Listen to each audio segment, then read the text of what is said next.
Okay, folks, welcome back. As always, first thing we have to do every session is pick up all the shit I left strewn all over the place. We got something in the mail. The 5-minute epoxy. This is the one that I buy. You guys, several of you have asked me what kind of epoxy I use. This is the one I use. The one with the man and the woman on the picture. This stuff is great. And it's no longer available in the hardware store where I got my last one at. So again, Amazon gets more business because I'm not going to switch what I get. But this is the stuff that I get, 5-minute epoxy. And it's available on Amazon. So just for you guys that want to know, handling time is 5 minutes. Set time 8 to 10, and it says cure time about an hour. Anyhow, great stuff. These are going to be replacing the other two that I had. And what happened is this one is the resin. The resin kind of went bad on me for some reason. It just took too long to come out, and it just didn't work. So I still had most of this one left, or about half of it, and this one was just like stuck here at the bottom. But I had it at least 10 years, so it's not like it went bad immediately. So let's put these in the sanctioned area for that, so that if something goes sideways, it doesn't spill all over the place. Not that it ever has, but let's plug in my computer so we don't have a power failure in the middle of the feed. And yeah, yesterday we finished up, or was it this morning? I don't remember if it was this morning. I don't remember. Anyways, this Panzer III is done. Other than the sealing and putting it on a base. So we do need to do that. And I think it turned out pretty well, honestly. Okay, we're going to set this. Now I got 2 of these in this scheme. Posted all your Napoleonic calves since 2019 on your Facebook page. Okay, I'll have to check it out. I will have to check it out. What is it about the Napoleonic period that attracts you to it? I'm not arguing with you. I'm just saying, people are interested in different things for different reasons. I've never been into Napoleonic stuff, and I may have, I might have had a bad start with the people I used to play with, did Napoleonics, and they weren't a lot of fun to play games with. And now I just, everybody I know has a ton of Napoleonic stuff, so there's no reason for me to paint any of it. Mr. Barnes, back for more. Welcome back. Clean up all this mess. I don't like all this stuff. It's distracting. It's distracting.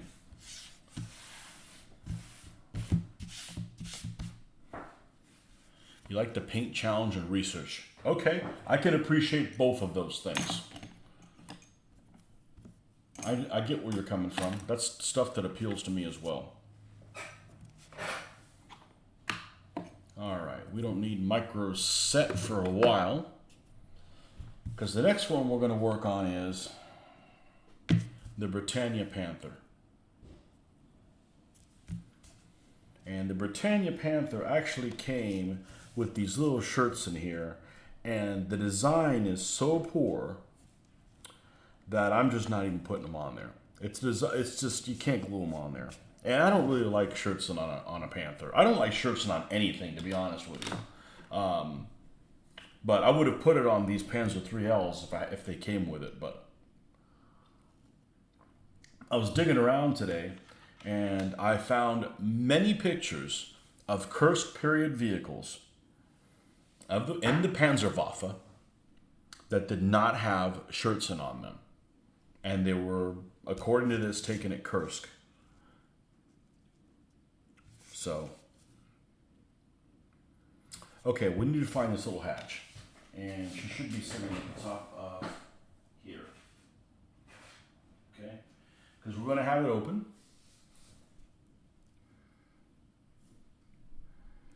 And we're going to have a Nazi bastard in there. Let's see, where's my bag of Nazi bastards? Nope, that's not them.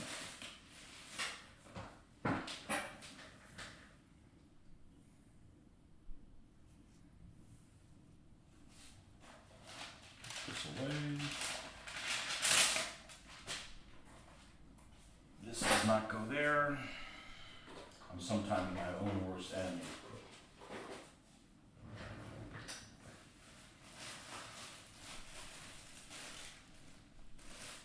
It's not like I'm going to paint them right now, so. They aren't far, wherever they went. They're in here somewhere. And sometimes you find them as soon as you stop looking for them. And you do a pickup here. Anyhow, so there's going to be a commander in there. So we're going to go ahead and we're going to glue that open.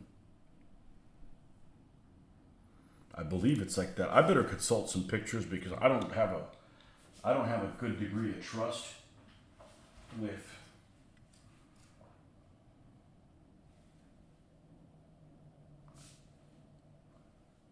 that it's in the right place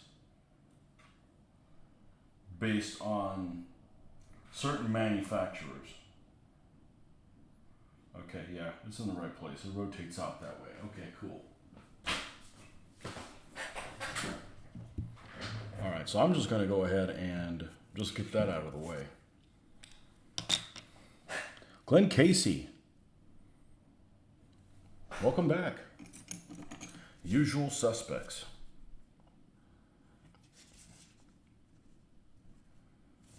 All right, let's clean this up a little bit. That's not cleaned that much off. Good Lord. I'm about to break off. I don't really like resin. As much as I dislike plastic figures, I really like plastic tanks though. Because that weld cement is just magic. All right, let's go ahead and break this stuff in. We're going to need a couple things. We're going to need a needle.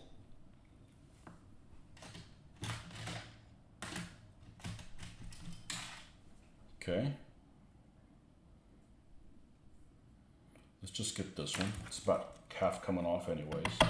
And that's the good thing about using the needle to mix it up is you can always reuse the same needle.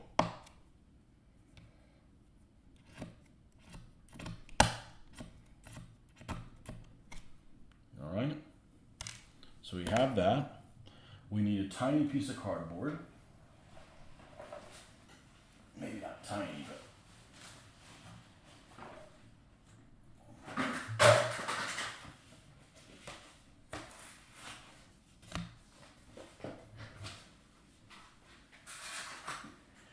I'm pretty organized, but I have a habit. Okay, I'm done with that, and put it the first place it lands, and that's how things get out of whack.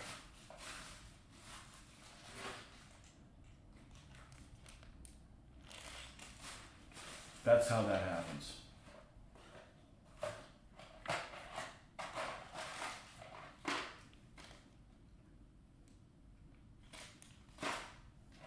Like this shouldn't be here. This shouldn't be here. All right. We've got this. We've got this. Let's break out the new epoxy.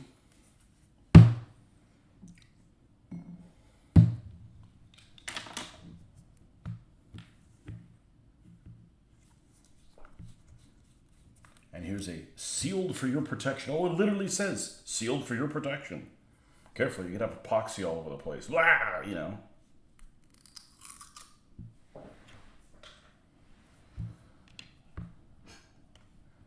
Let's open both of these up first. Not available in Ace Hardware anymore. That's why Amazon gets all my business. They had JB Weld or something like that. I'm not changing. I'm going with this stuff until they don't make it anymore. God, stuff's stinky. All right, I think last time I cut it too small. Let me go halfway between this notch and here. Okay.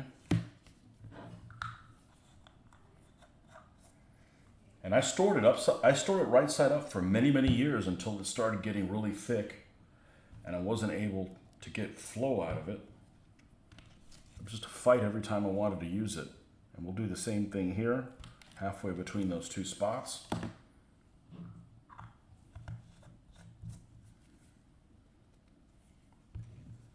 I don't know what the shelf life on this is, but the one I had a very long time. All right.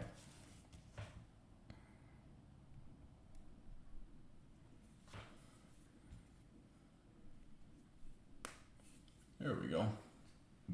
You go back there.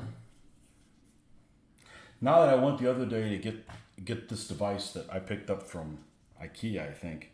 Now I go and like, oh, there's lots of stuff on Amazon that's actually affordable. If I would have known.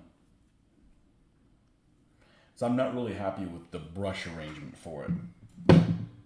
But I also don't like throwing money at the problem. It's about time for Nordic to come in here since I said that. Oh man, this is really watery. It's because it's new. Maybe the other one was just going bad. All right. Let that sit for a little bit. And this thing has all kinds of extra details on it. With the Zimmerit, it's got broken Zimmerit.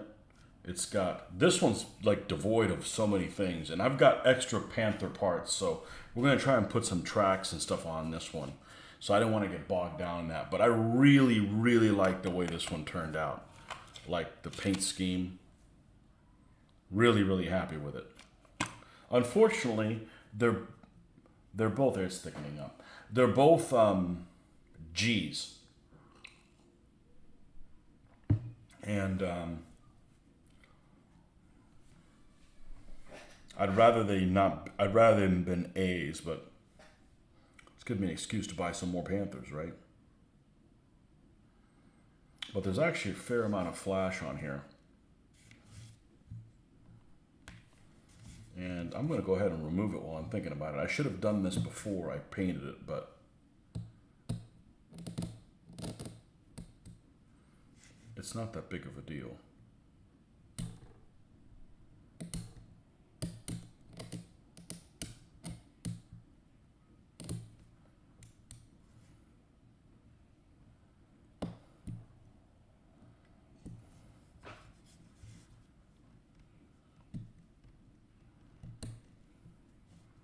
That's the problem with resin. Even a resin kit that's really good, like the MMS stuff, they have a fair amount of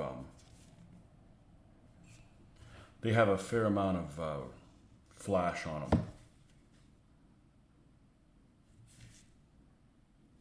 That was it, I think.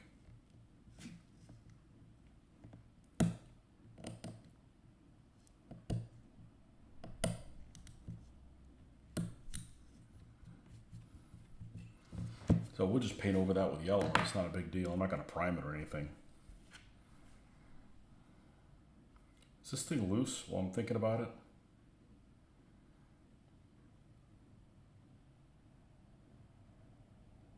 Well, it wasn't. We'll let that be. That's obviously on there pretty well. Even I saw a little bit of a gap, and I'm like, maybe that's not secure on there. Well,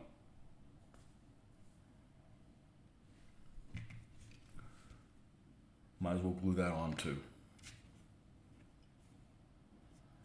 A second time. So we'll see what this thing looks like with Zimmerit. I am not a Zimmerit fan. I prefer things not to have Zimmerit if I can get away with it.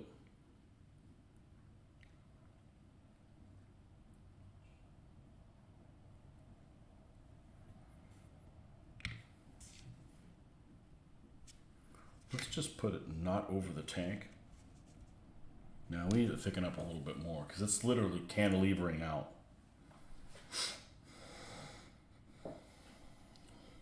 So what else is new and exciting?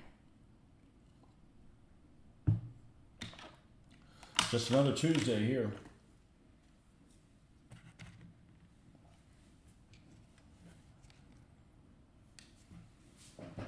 Yeah, this stuff's new. The epoxy's new. It's not setting as fast as before, which... Boy, maybe I just assumed that this was cleaned off, and I didn't clean it off at all.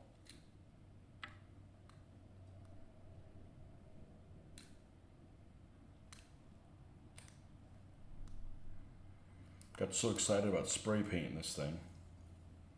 I'm sorry, I can't call it spray painting. It's airbrushing now.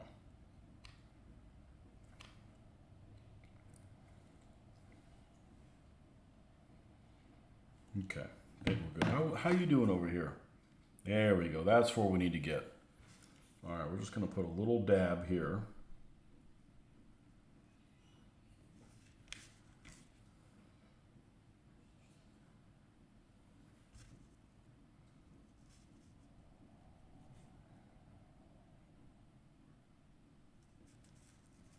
Oh, it's going to need to be thicker than that. All right, we'll let it set for a little bit.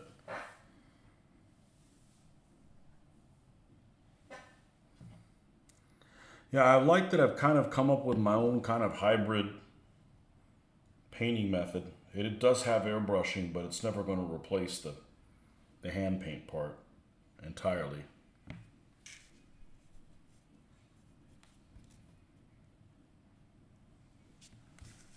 All right, now we're a little thicker.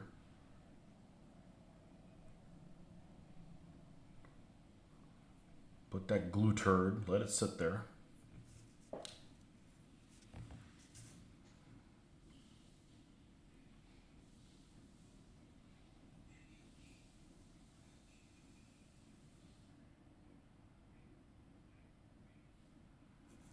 And now,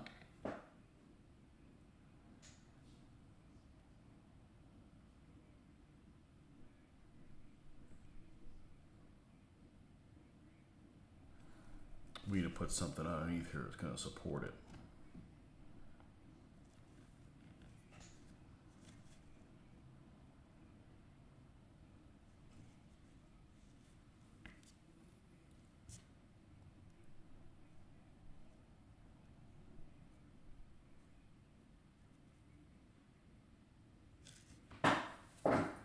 I know what I want to use. Well, I just don't know where it is.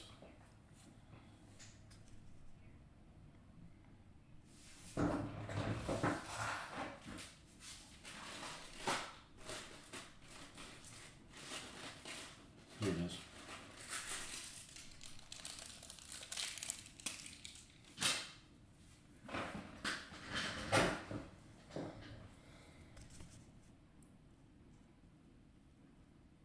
This is really handy stuff to have around. It's like that stuff you can stick posters to the wall. Okay, it's carrying its weight until it's dry. Just like that. All right. So we got quite a few things we can do while that's sitting in place. Skylab. Some modelers, Utah chapter. How goes it? I imagine the weather was really nice where you're at. So we're going to take the Dunkelgelb base. Good Lord, drink.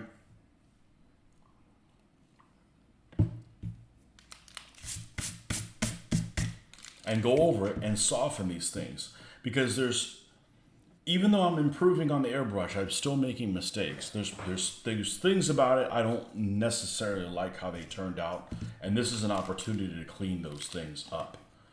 And it's pretty easy to do. And I needed to go over it anyways to lighten it up. So here we go. Here is the base color.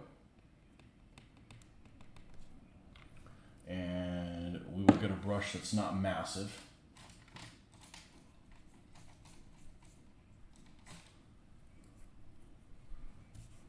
This one should do fine. Although I am wondering, what color was I using? Was it this one? Must have been this one. Must have been this one. It's the size.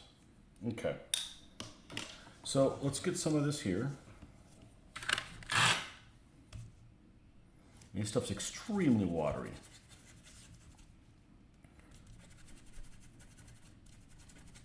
Let's get it where it's almost all gone.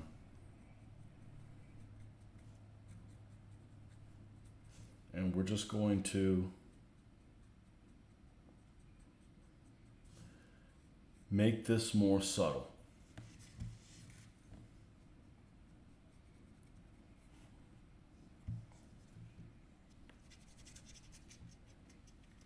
Because remember, I'm airbrushing in 1:1 scale.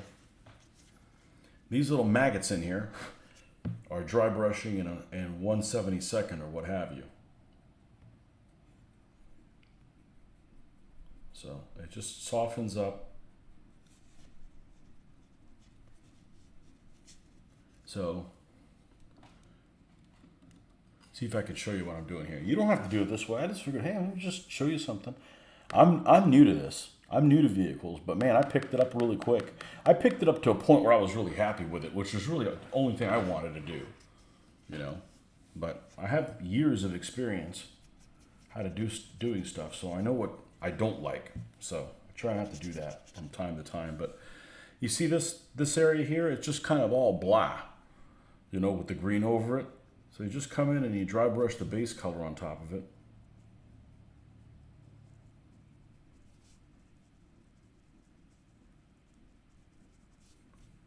And that pops out nicely.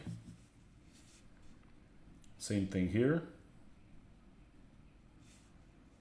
And then we'll do a little bit on the edge there. See how there's this really dark spot there? I just go over it lightly. Helps it fade in. And it looks more airbrushy. Just stuff like that. That's really all I'm doing with this shade. This is all like green. It's just like it all got in there. So I'm just gonna go over it lightly. This Zimrit actually has pattern to it.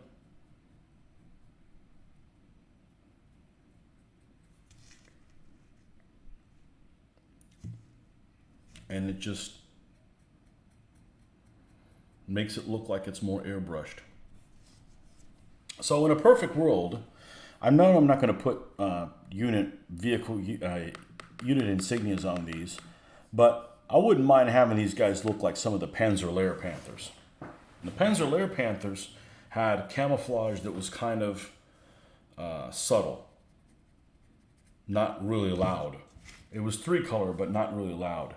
And they had big, huge red and white numbers, which I'm going to have to paint them on the side here because I don't want to put a decal there. And it's just, I don't want to be fighting trying to get it to lay right. Alberto's back again. The studying man.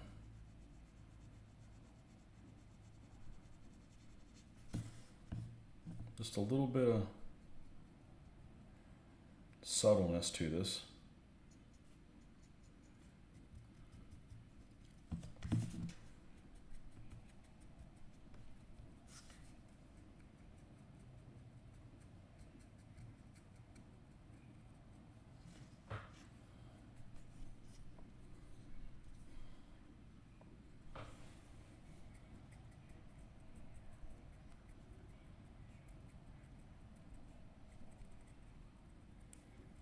Now the green that I used here is not the green that's recommended in the AK sets.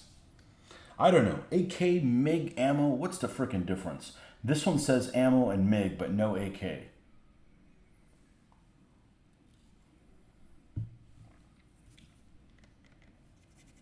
So confusing for the consumer.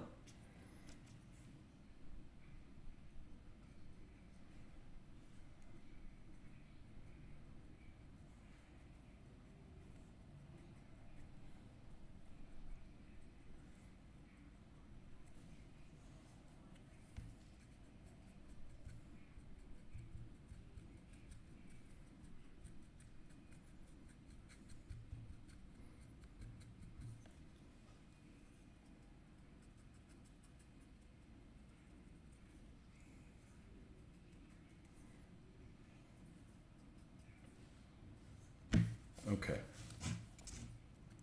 Now let me step away from this so I can see it.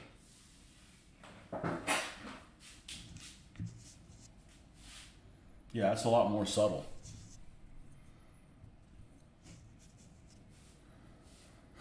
A lot more subtle than before. You can tell the difference here between, look at the hull versus the turret. It's a lot more subtle on there. Nordic, there you are. There you is.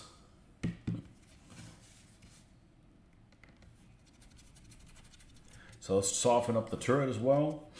You know, I don't want the Zimmerit to not be noticeable. I'm actually not a fan of Zimmerit at all.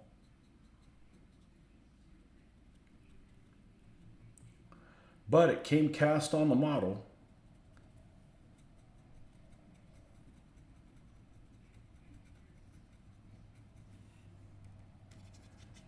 So you kind of have to work with that a little bit. Same thing over here.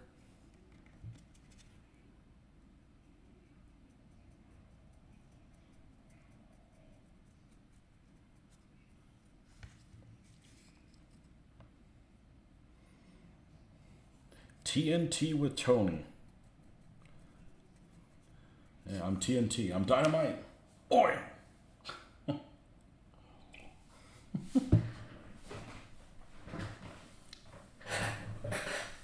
Well, you received an offer for $75 for my trade-in items, and I'm taking the offer, which means I will turn around and use the credit to grab one of the library of Napoleonic battle games. If you don't mind me asking, roughly, what kind of stuff did you trade in for $75? Because $75 seems, I have a feeling you have a lot of things you trade in. $75 seems like a lot of money. But you may have offered him 10 different things or something like that. You know, and you might be trading in stuff that you've had a long time, and you can just see yourself never using it. So might as well move on it and get something else. Oliver Cromwell, back for more. Good evening.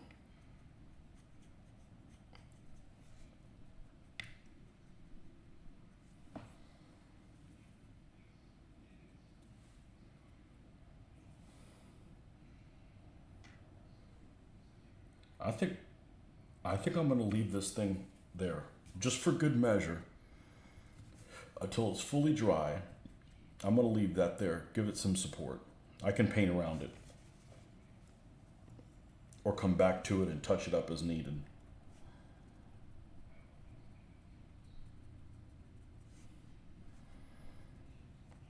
All right, so we got this. Let's go ahead and paint.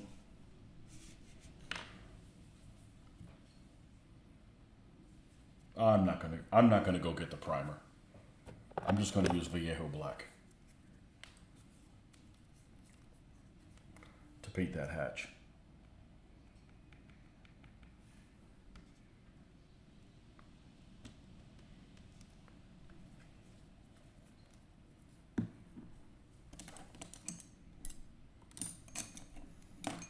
Oh, we don't need a massive brush for this.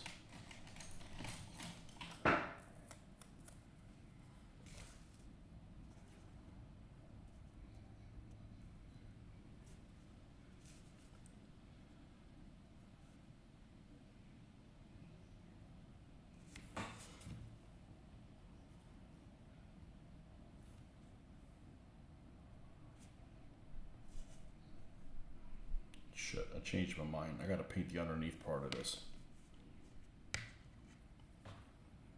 Let's try to be gentle with it.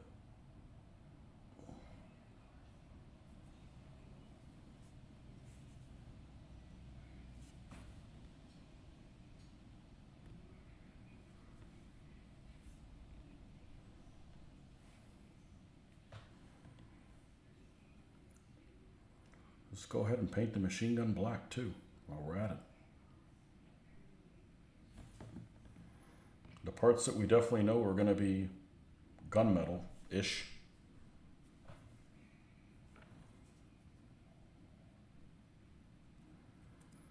got a 75 round drum. I believe that's what the capacity was of them.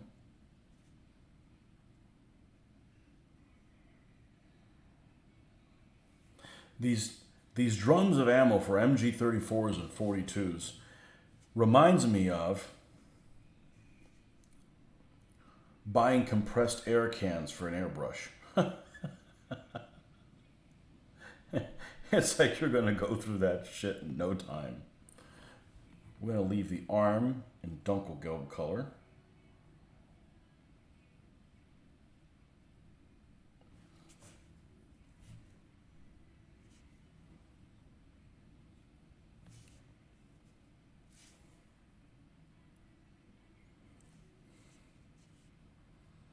Two items total. I think it's pretty good. I mean, how expensive? What's the MSRP on those things could have been? I mean, not more than $100 each. Sounds like they made you fair trade. And they're going to pay for shipping?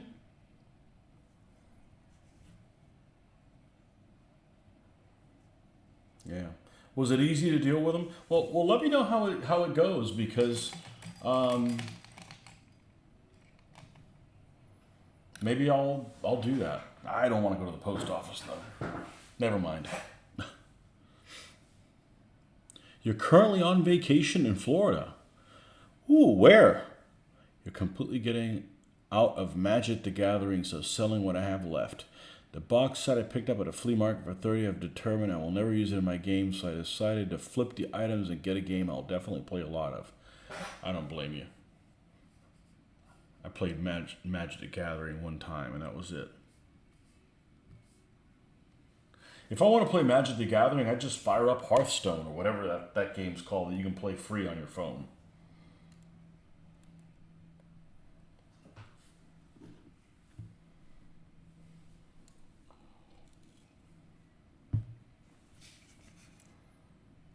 Okay, so that's going to end up lagging behind a little bit. So this is pretty much done, with the exception of that hatch. I mean, done to the point where, pre-decaling, I should say.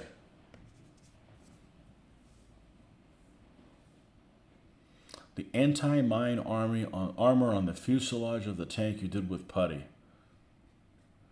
St. Augustine. Oh, that's a good place. All right. You ready for my recommendations in St. Augustine? Make sure you go to the ice plant.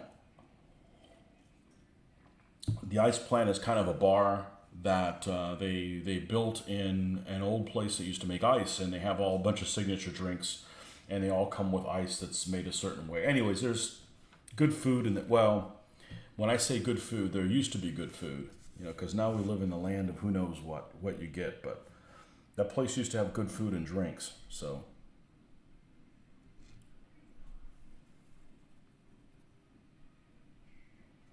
¿Qué pasó aquí? What the hell's going on here?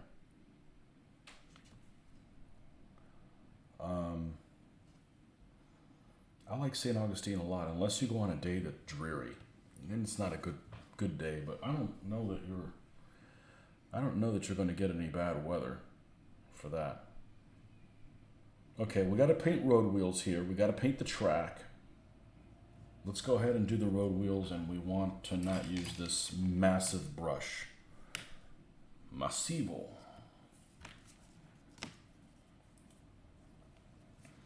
Oh, I think we did the wet palette. I don't think we need it. Maybe we do. It just takes up so much real estate. Yeah, make sure you go to the ice plant, unless you don't drink.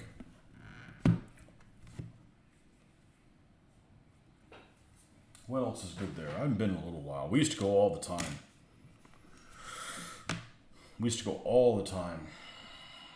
It's about an hour and a half from me. All through on little 2-lane roads, unfortunately. We have a good road net in this part of Florida, north and south, but east to west, it's not so good. It's not bad. It's just, it's not good if you need to go somewhere in a hurry.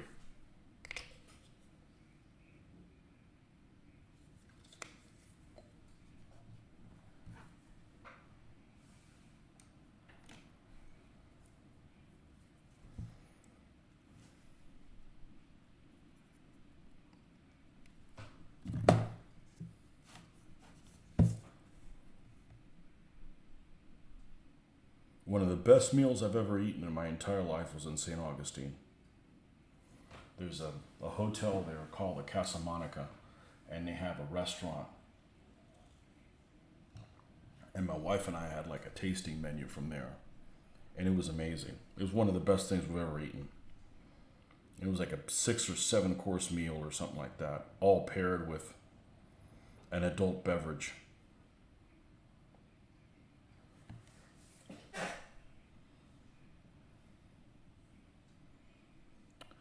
Those little squares to avoid electromagnetic mines. Yes, that none of their enemies had.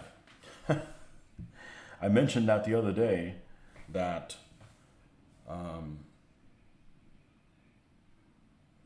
German, this idea that Germans were uber competent is a misnomer, and especially in the intelligence field. The Germans had some massive failures of intelligence that cost them dearly. And the magnetic mines is just one of them. Nobody had magnetic mines except the Germans. So if you want to stop people from using magnetic mines on you, just don't make any more so they can't capture them. Very snowy. Not used to traffic yet. Michigan's roads are dead by 2 p.m. Wow.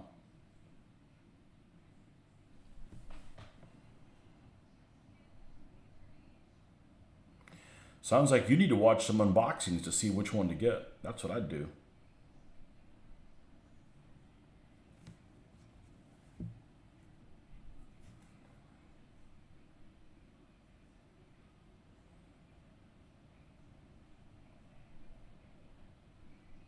Well, you got to go to the Castillo.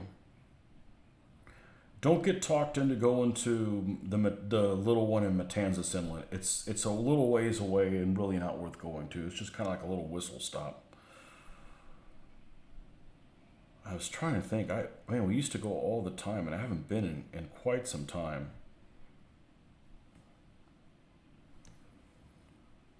I see a little bit of a...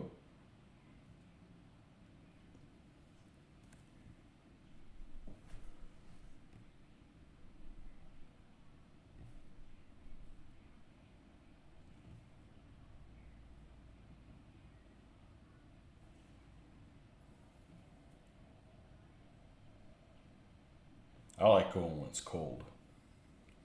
So it's not cold now. Although it was mid-80s today, it wasn't too bad. This had to be hell to change one of these. You hit a mine or something like that, and you have to replace the road wheel that's in the back. And you have to take all this stuff out. Like, what a pain in the ass.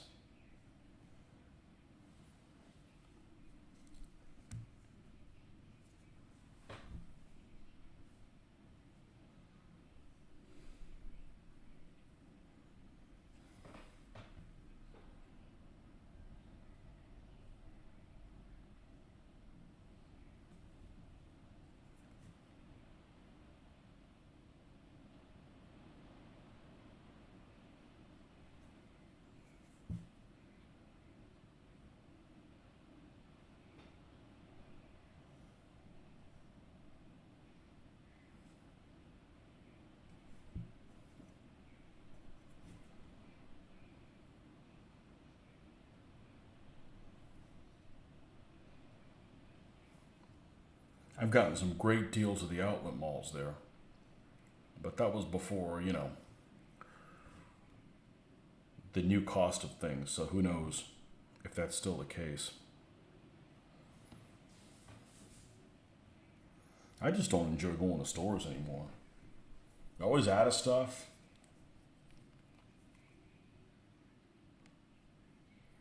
Prices aren't where they used to be. Nobody wants to work. Everybody's got an attitude. Not everybody, but it's just, not how it used to be.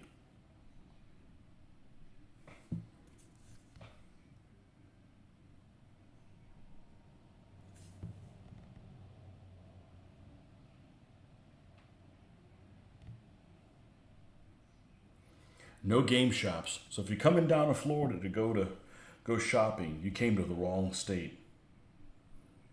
Unless you're into fantasy stuff.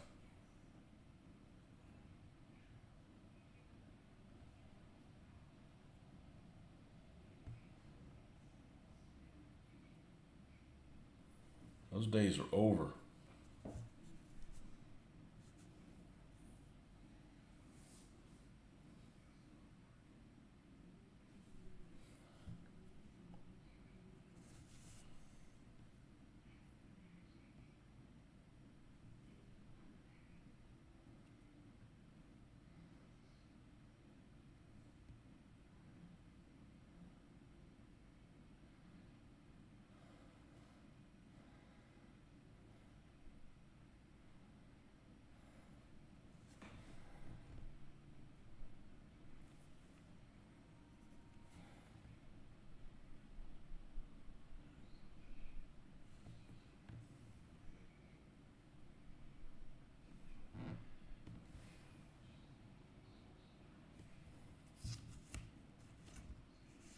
Okay.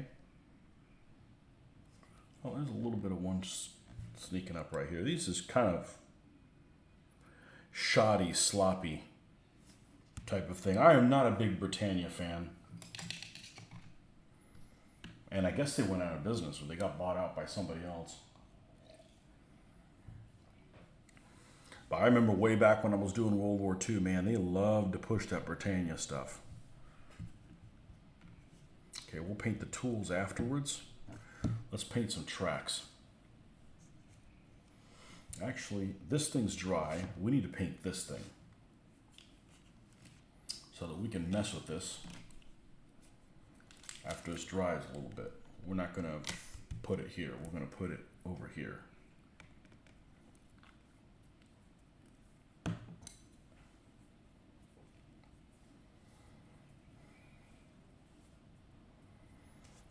And we're going to forego putting any Agrax Earthshade on this. I think. And yes, I know I'm painting over black and it changes the color a little bit. But I do not prime in any color other than black.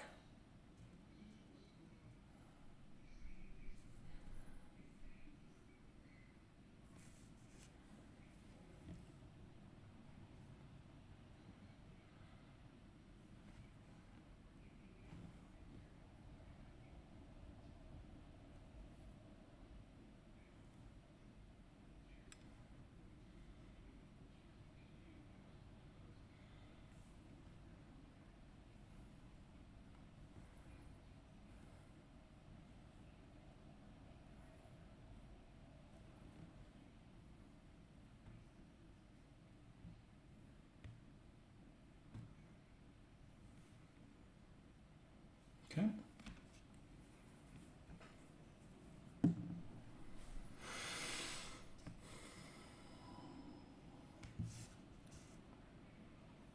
Let's go ahead and do the tracks. Is it raining? Oh man, we could use the rain.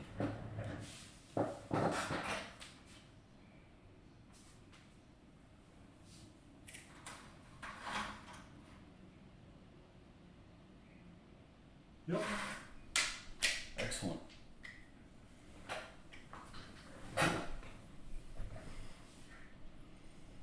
Battle of Arapiles, or Salamanca. Pins on Top Gun 2. Didn't really see the big craze, but it's good. Didn't see it. I saw a portion of the new jet being tested. You know, my daughter wanted, Daddy, come check this out. And I watched 10 minutes of it or something like that.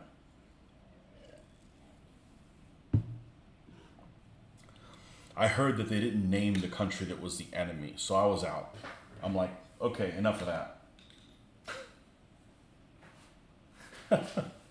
Wouldn't want to upset somebody. Marcus, good evening.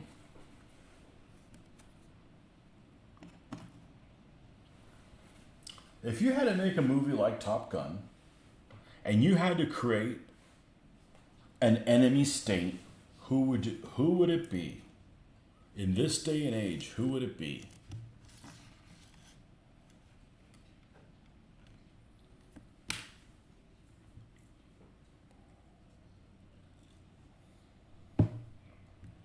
be North Korea?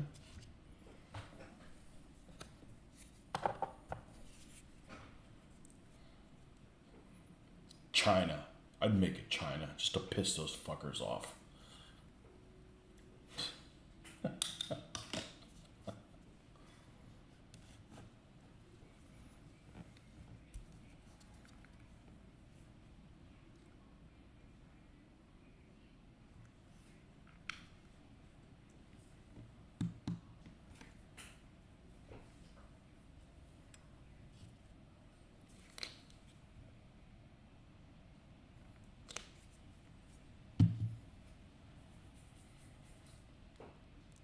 On my list of favorite movies from the 80s, Top Gun isn't even on that list.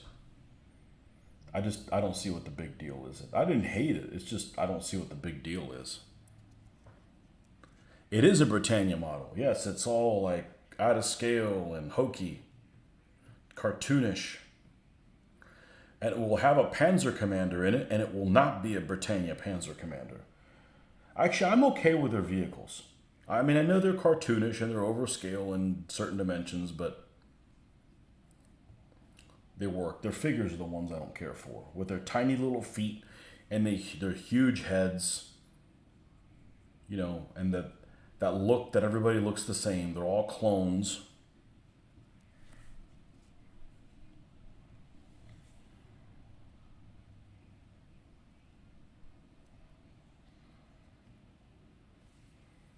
We'll see how this looks.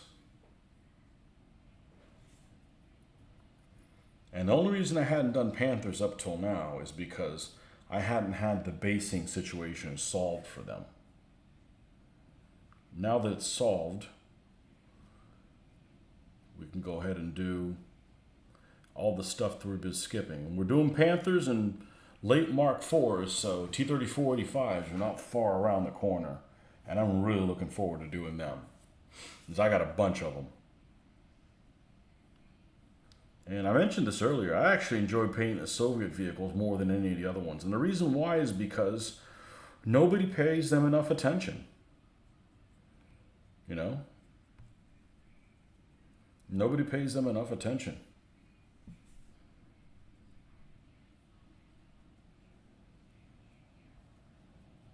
And they don't have to be boring looking.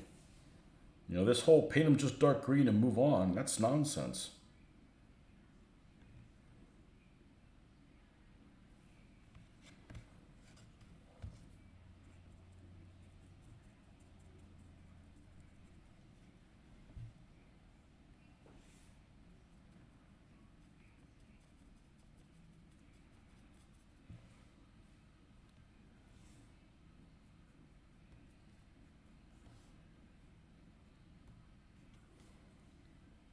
Okay, are there any extra pieces of track on here? I don't think there are. Okay, so we don't have to paint that.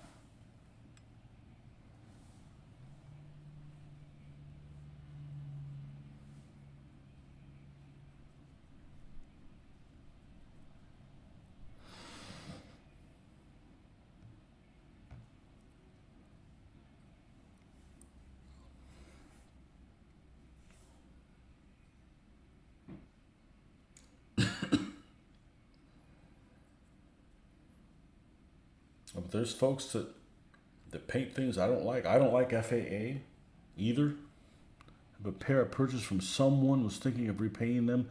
So this is relevant for me. Yeah, they paint okay. They have a lot of detail. They need some cleanup, but they're not bad. This one looks like it took a fall. It's missing a chunk there.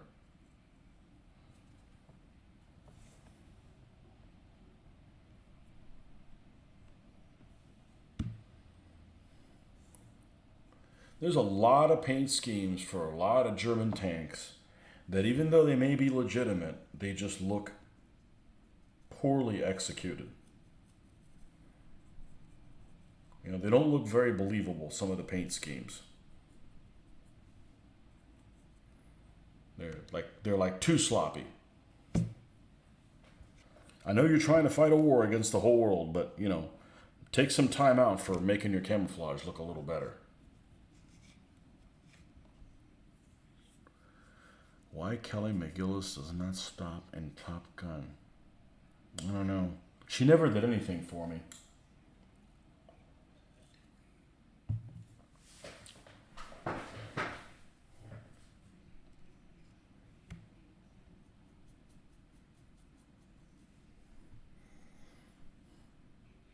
But I still use Talk to Me Goose quite often. And I've only seen the movie maybe twice. Because I don't rewatch movies. Generally. Even my favorite movie of all time, and I'm not going to tell you which one that is. You guys should all know if you're paying attention. I may have only seen 3 times. I don't want to rewatch movies.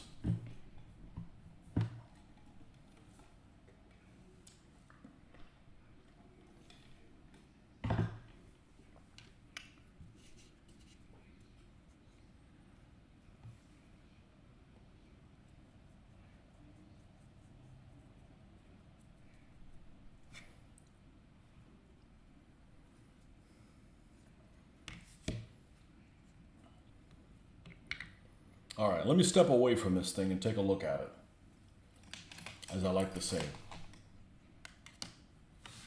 I'm checking to see what it looks like at 3 feet. Now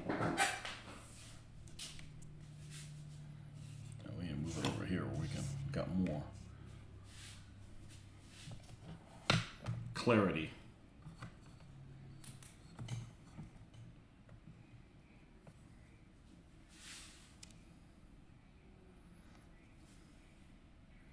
Let's compare it contrast-wise to this. Okay, I think we're I think we're good to go ahead and do the lighter highlight on it.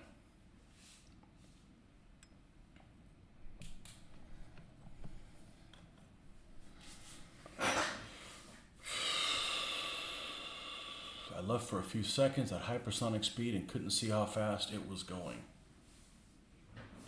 I think that's getting lost in translation there. I'm not following you. Okay, we're going to put this guy away. At some point, I need to change that paper, but I don't seem to be in a very big hurry to do that. Let's come over here. This is the Dunkelgelb highlight.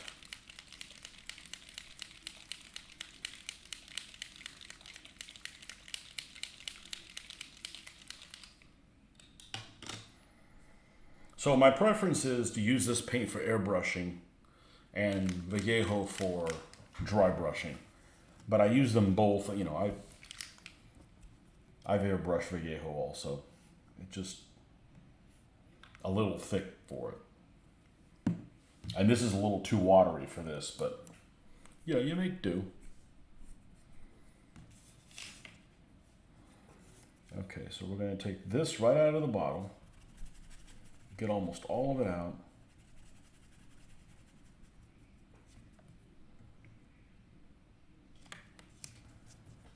And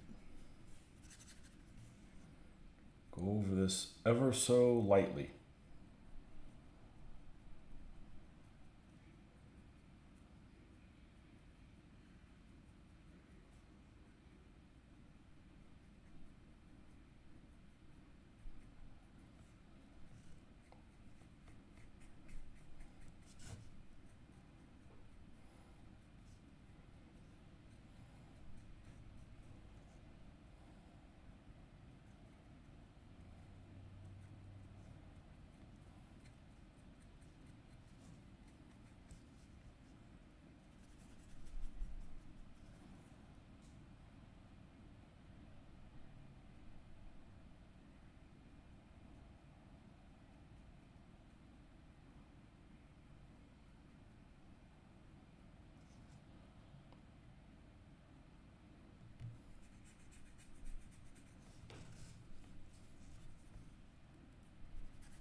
back.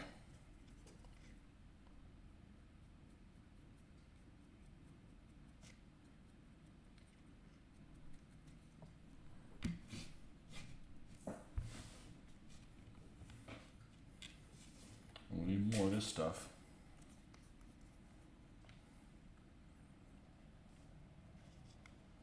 They all went to go see Top Gun. You know one thing I don't care for? Going to the movies. I don't care to go back to the movies. First of all, they don't play any movies that are worth watching.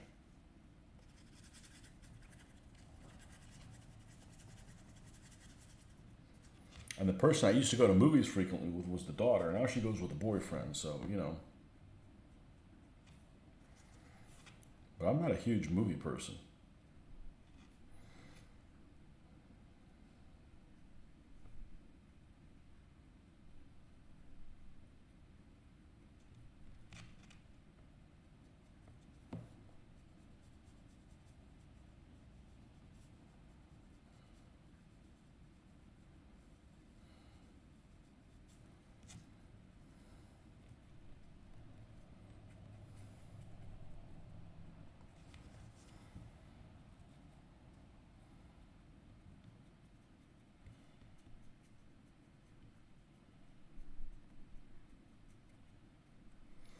Watched a video of somebody using these this set and airbrushing it and using like a mask and stuff like that going around, and I'm like, that's just not my thing. That, and I got too many vehicles to do. That takes a whole lot of time.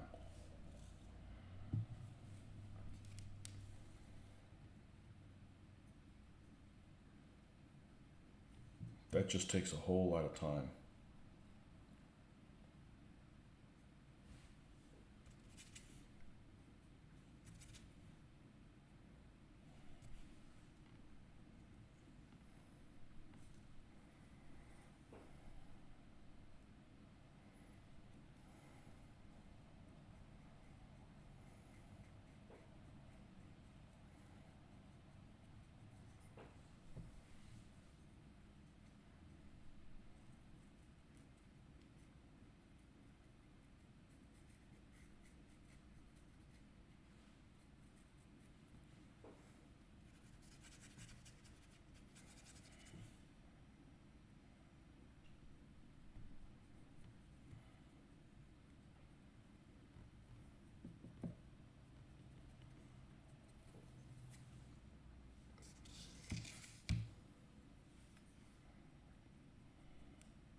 Okay, that doesn't look half bad. Let's go ahead and do the scratch phase.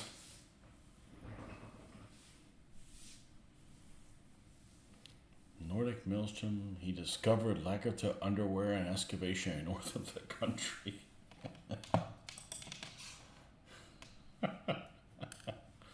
I never finished watching that series. I got into I think one episode past the Siege of Paris, and that was it. It was like some dream. I remember it was like some dream sequence, I think, with or something like that, with Ragnar and a door. And that's about. I just stopped watching, lost interest, got distracted by something else. That's as far as I made it.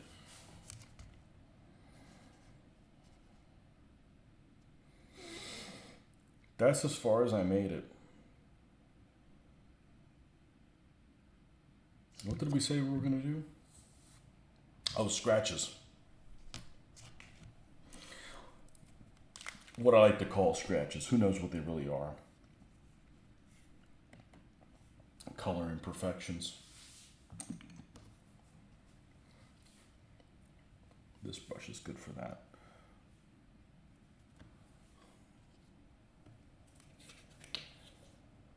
And we're going to have to hand paint these numbers.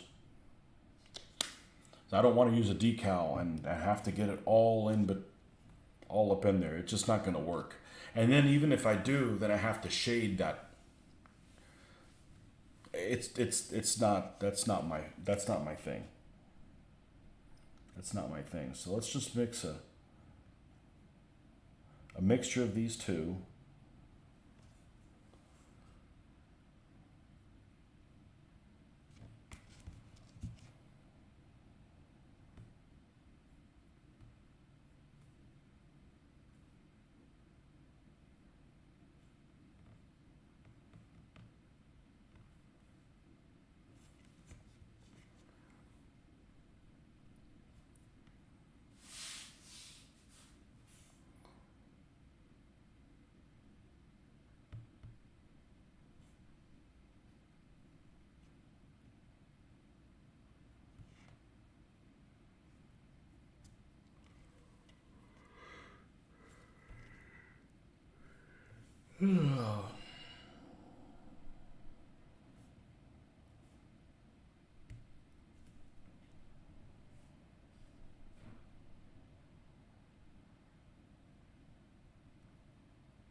This roof section.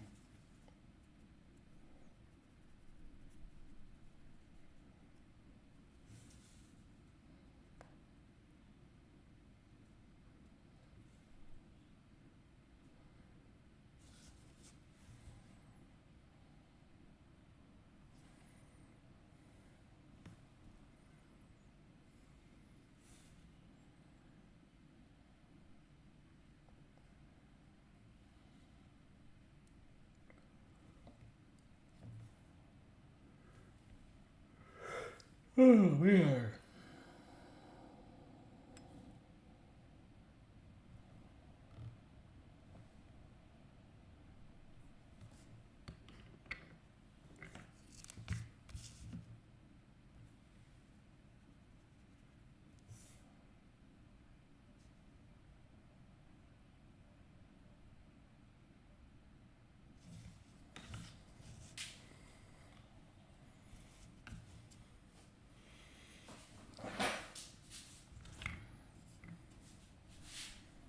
All right, we're good with that. Now,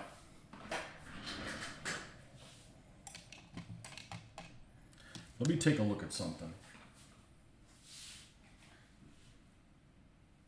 And here's another one. I don't know if I'm going to be able to get anything useful out of this. I've pulled this one out before.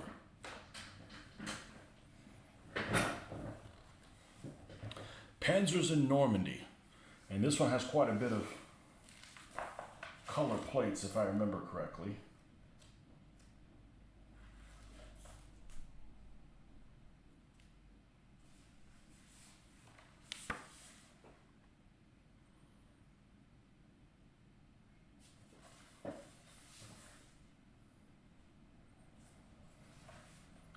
Panzer layer. I don't know how I'll be able to put a little iron cross here in this corner. I don't think it's would even be visible. But they had big red and white numbers on the side of the turret, like really big.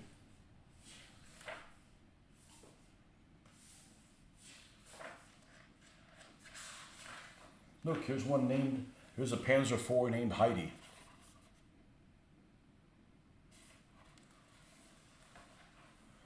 He used rubbed metal weapons with graphite powder. I did too. I did too.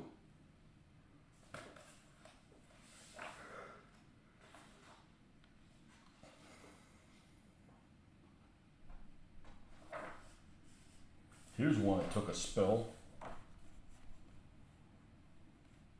Whoops.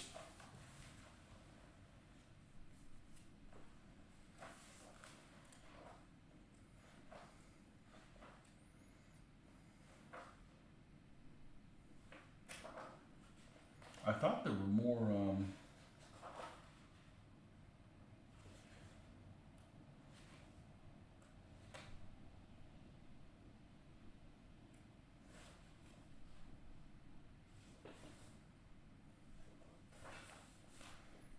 I thought there was more. Here we go. Here's some other ones.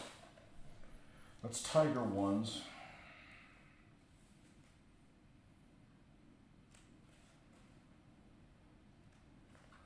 This book isn't as useful as I thought it was. I don't want to spend a ton of time researching stuff because it's not that critical to me. This one's 322, huh? I'd rather not use a number that repeats itself. So I don't want to do 2 2s and then find out that they don't look even. So we can do 321. Let's do 321.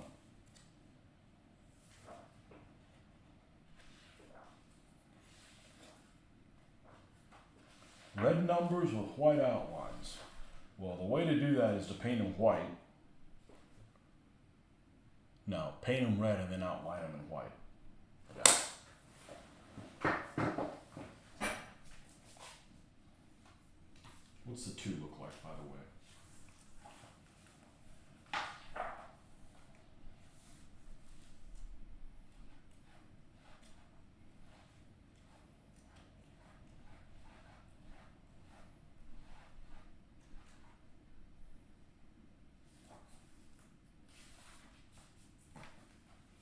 Leave that open there.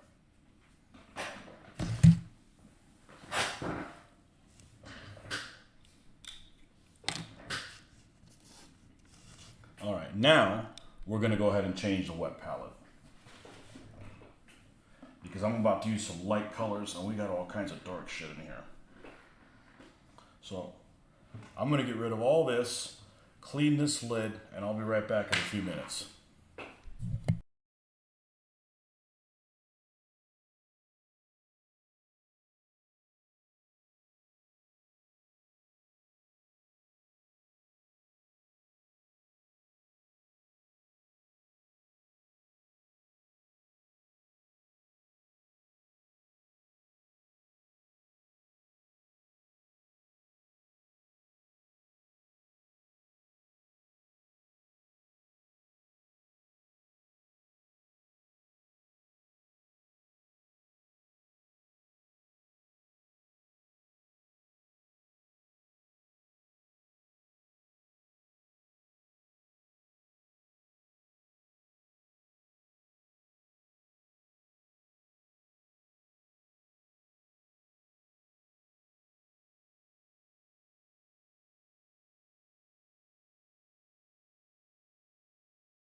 All right, let's get some paper here.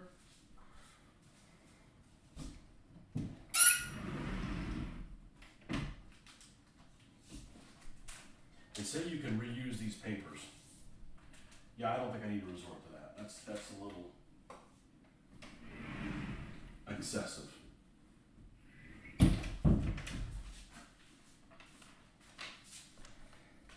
One side has like little writing on it. Put that one face down.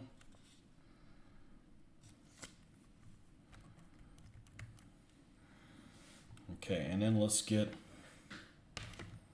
this can go on the floor.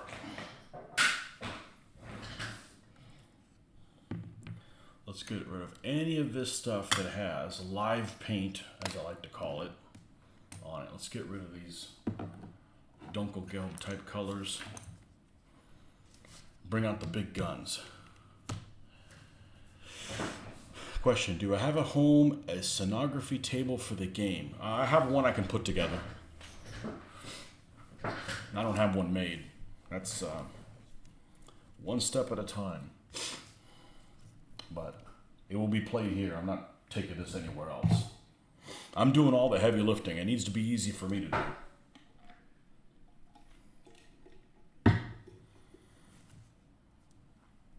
All right.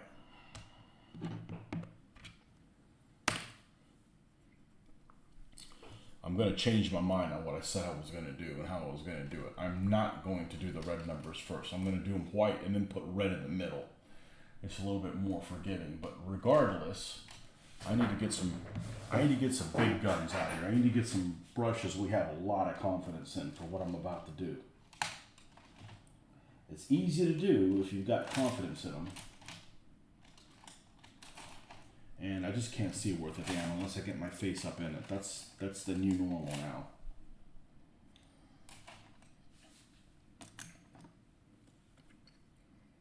That's one of them.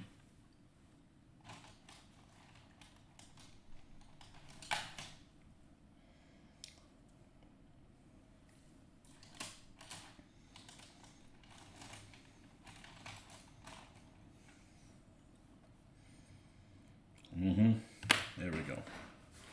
Okay, so we're going to do white first. So let's get the white out here.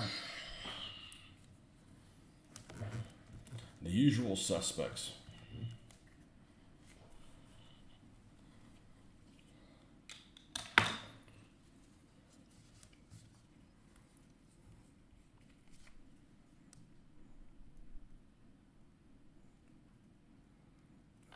Get low on this color. Black.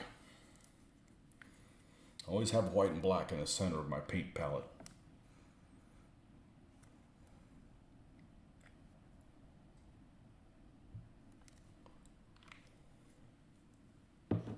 And most importantly, flow aid.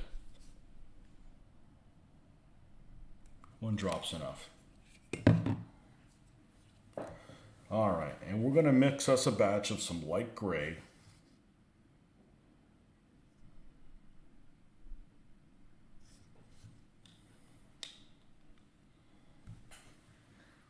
Do I want to do 320?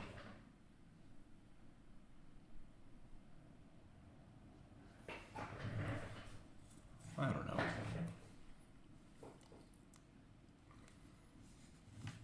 You know what I'm going to do? I know what I'm going to do. I'm going to...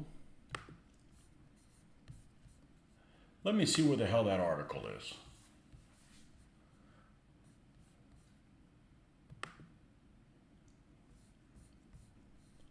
Let me see what that article. It should be on... it should be on downloads.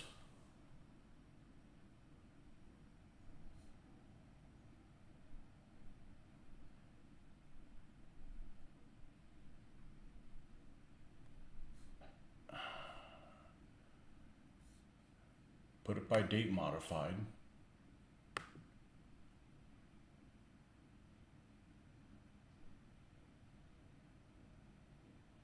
I wonder why it's not there.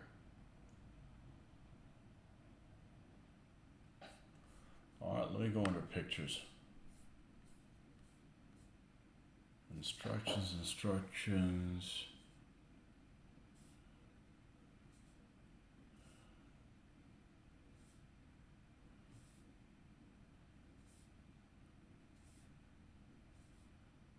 I thought it was on here. All right, well, I'm going to have to use my phone as a phone. Because I know I have it here somewhere. So let's close this out. Let's go to my files. Let's go to documents. Okay. I got a couple of articles. I got a couple of issues electronically of War Games, Soldiers, and Strategy is what it is. I thought they were on my computer also. But they weren't. They're on my phone.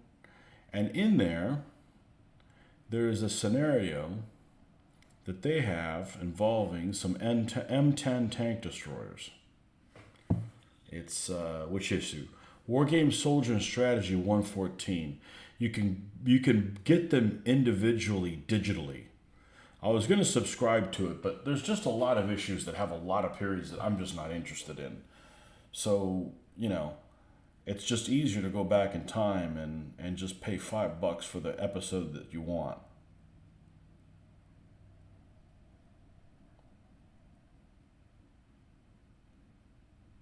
Here it is. Panther counterattack near St. Lo, 11th of July, 1944. Ursula and Elna. And it's literally two Panthers. One of them is called Ursula, and one of them is called Elna. And there's an optional reinforcement called 215. Oh, it's a Panther A. Not a... F it, I don't give a shit. This is a G. We're going to make this 215. That's what we're going to do. Okay. That's all I wanted to do. I couldn't remember what number it was. Okay, so 215 it is. So we're going to paint 215 on this tank, and we're going to make it big letters, big numbers like Panzerlehr did. So the secret to this is you want to paint the 1 first. So you have the numbers centered. You don't want to start 2 and then it'd be like all off, whatever. And I like to use light gray because we still have some leftover paint. Let's get some hand sanitizer in here and take any little vestiges of paint off this so that this thing runs smooth. And then we'll dip it in water and neutralize it. And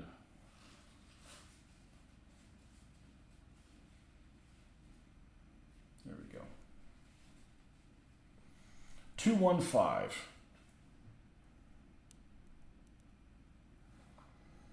So we're going to get some white over here. I could just use a gray instead of mixing it, but I'm used to doing it this method, so that's what we're going to stick with.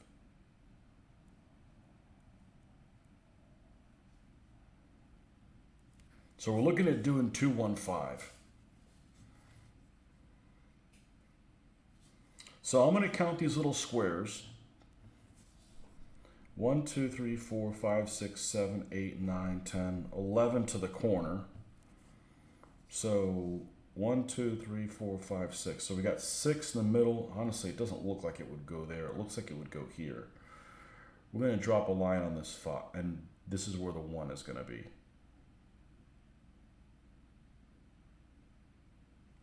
Now I'm going to purposefully not go all the way to the bottom of it. I'm not going to get the color all the way in there. We're just going to paint on top and see how that looks. We're going to go a little bit taller. Panzerlehr had really big numbers on it. Okay, so the 5, we're just going to start it here on this one.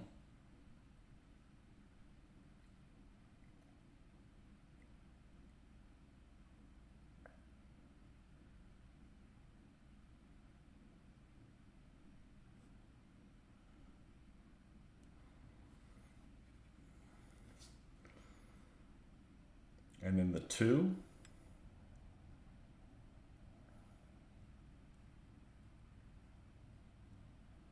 And I'll show you guys in a second what we have here.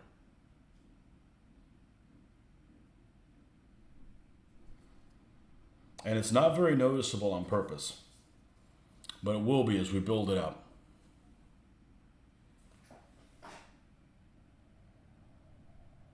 Actually, you can't see it well at all, can you? Well, it gives you, if you just try doing it all at one shot, you risk the chance of screwing it up. Okay, so now we're going to go ahead and lighten that up. And now it'll be a little bit more noticeable.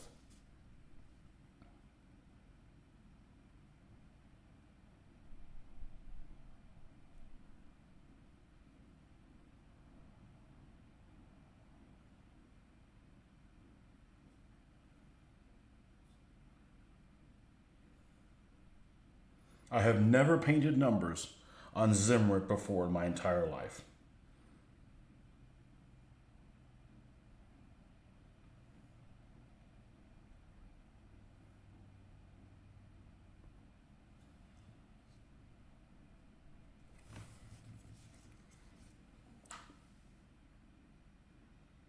And yes, they're really big on purpose. Okay?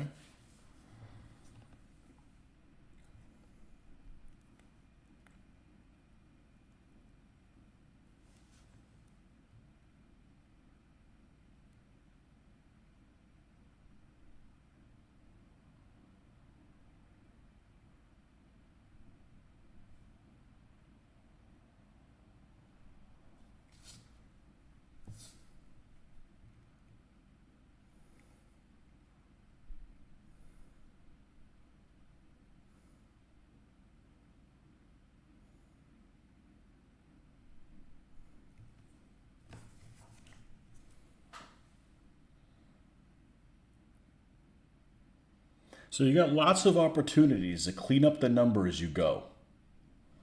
Okay? I'm going to stop at this point and I'm going to switch to the other side. Okay? And we're going to do the same thing.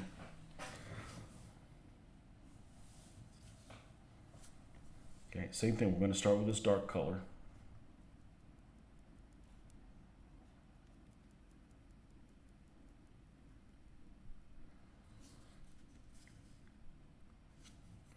We went 1, 2, 3, 4, 5 on the middle, off this edge. 1, 2, 3, 4, 5 here.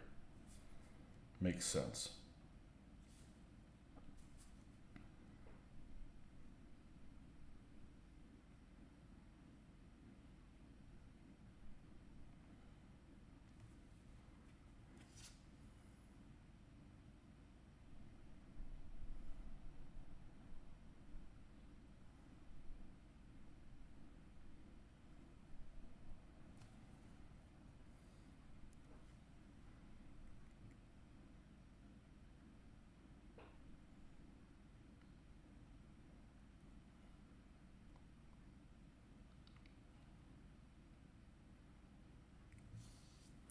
And then we're going to lighten this up with a little bit of white somewhere in between.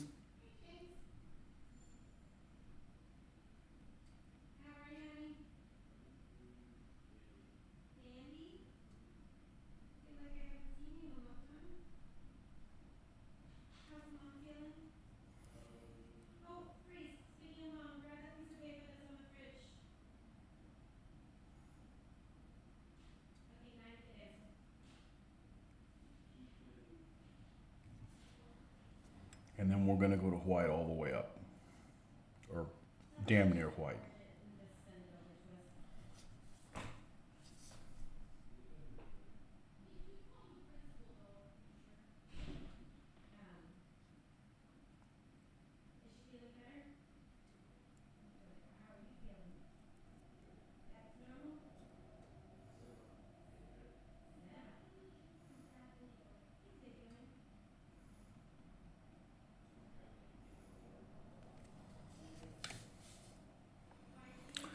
So we got 215 here, and we got 215 here. Actually, the squares actually make it easier. Okay, now, because we want to leave some, we don't want to go all the way up to pure white until we, until the last minute. Let's get the red out here. And we need to put red in the center. Let's see what this, show you what this looks like on the whole. Looks pretty good, honestly.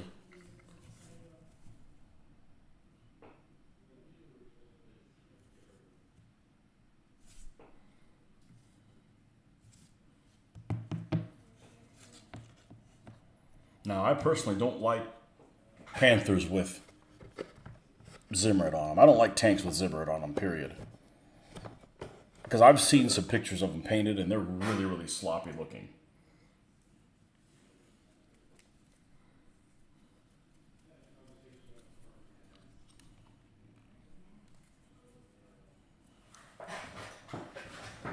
Okay.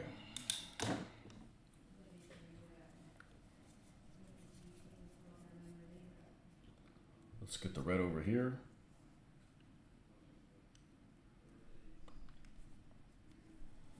And we were using this one. Is the other one narrower? I think it is. It is. Well, we need to do that. Let's get some black.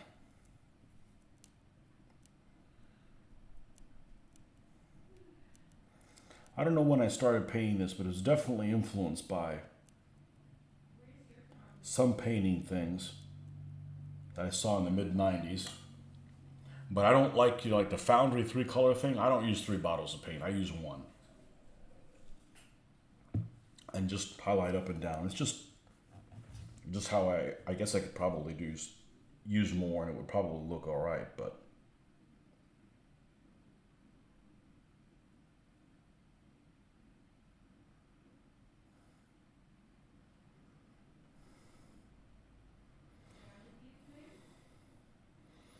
all right. So here's the problem I just encountered. I didn't make the white thick enough. So we're gonna let that dry. I'm gonna have to do the red way too thin. There's not gonna be enough white showing around it. So let me thicken up the white just a little bit.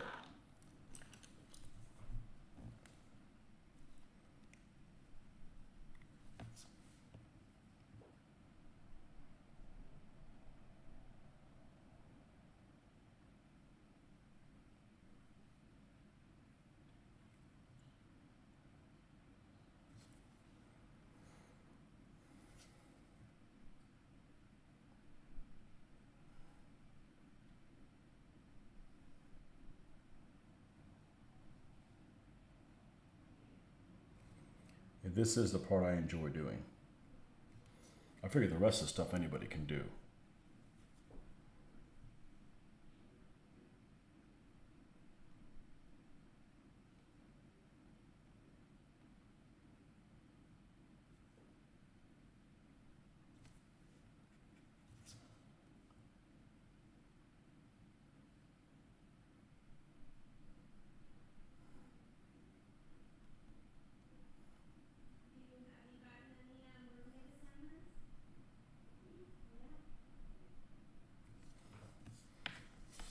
Okay. Now it's a little bit more noticeable. It's a little bit thicker.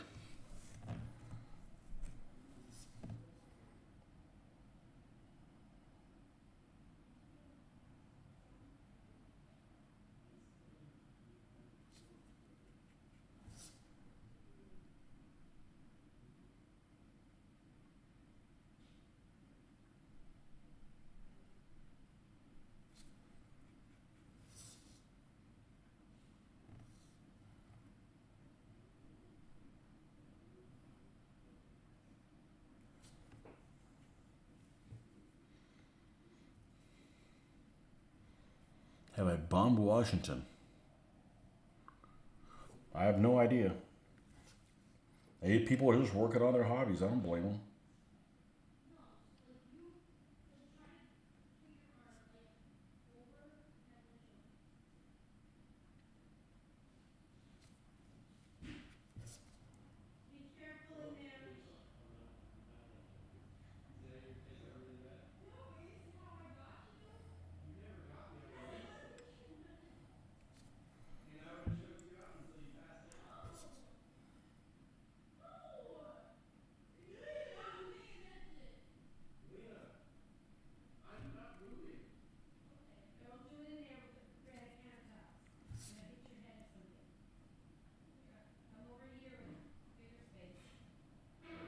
This is really pretty. If you look at pictures of this stuff, the actual photographs of these numbers, they're actually pretty sloppy. And depending on how I do that, I may or may not paint something on the back of the turret. I don't think I will. We'll probably put a cross back there or something like that.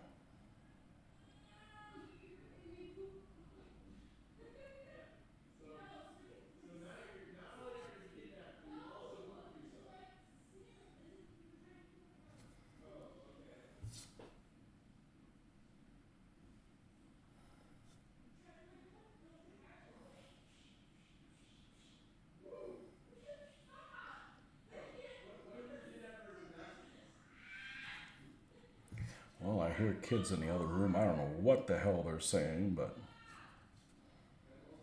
Okay, so we got 215 here, and we got 215 on the other side. All right. Now, I'm going to go grab a Coke. I'll be right back.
Okay. There's no crocodiles here.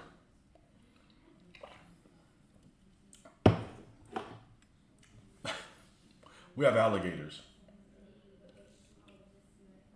Okay, so let's take a gander, because this is all about pacing yourself. Okay, it's not difficult. You just have to pace yourself. And you want to look, is the 215 even enough? I think it is. And yes, the numbers were huge on Panzer Lehr. Okay? I know that scenario, they're all Panther A's and this is a G. Whatever. I just needed to... That's actually a scenario I'd like to play. It's a scenario, it's a Wargamers, Soldiers, and Strategies, issue 114. I don't have any M10s. I may do it with just Soviet vehicles. Just a scenario, just for a scenario idea.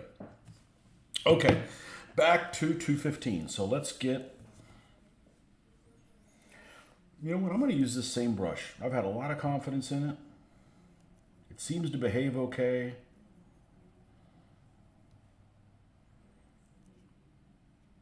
Let's not go too dark. Let's go like this. And let's put the center and the one in the red in the center of the one.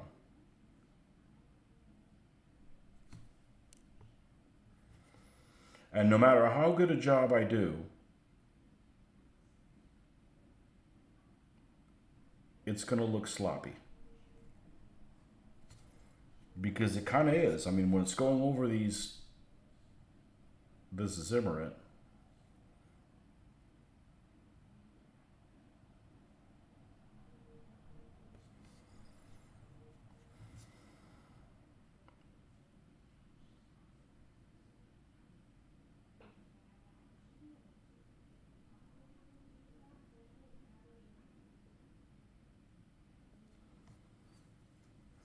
but it is a slow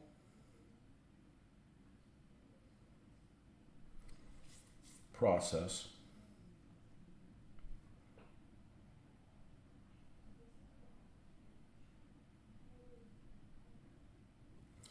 And if you try doing one color red, it's not going to work.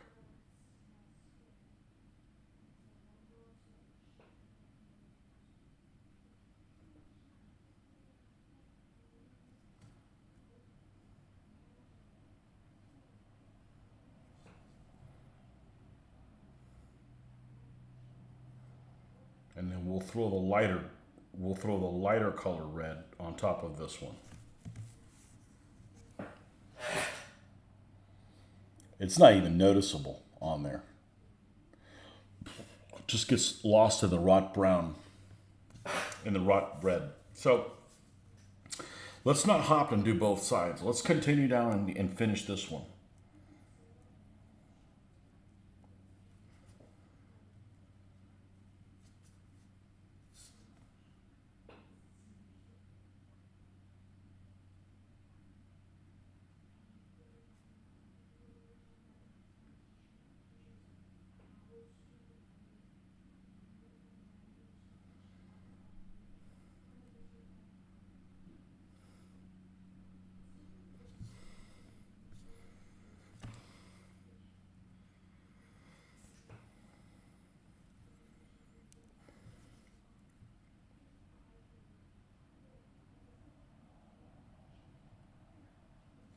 But whatever I do, I don't think the red should be wider than it is here. So if I'm not 100% happy with this, I'm going to try to extend the white.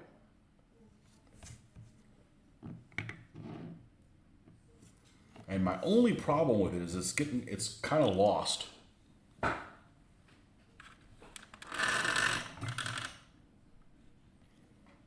It's kind of lost.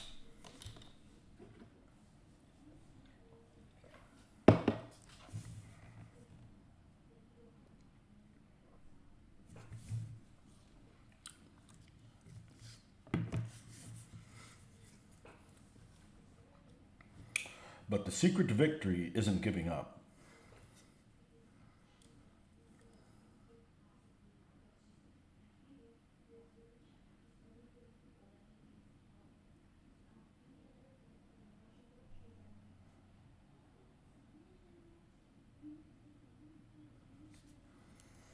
So let's close it up.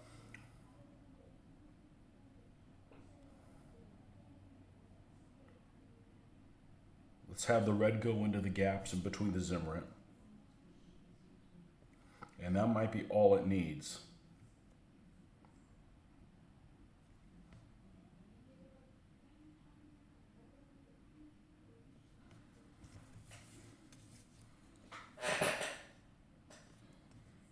And, well, you guys are fighting with the light.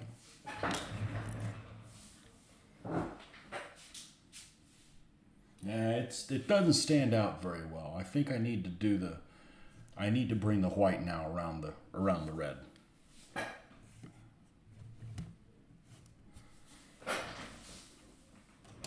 I bet we'll be able to make this work.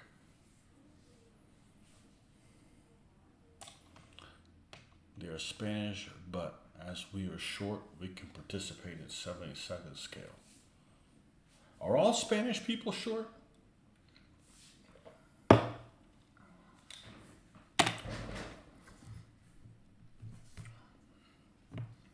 My dad was, but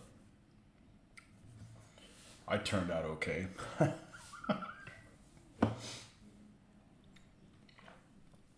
5'11" and shrinking.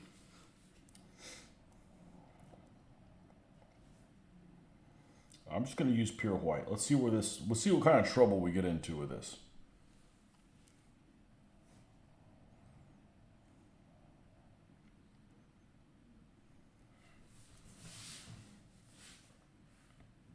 Let's try it on the 1 first.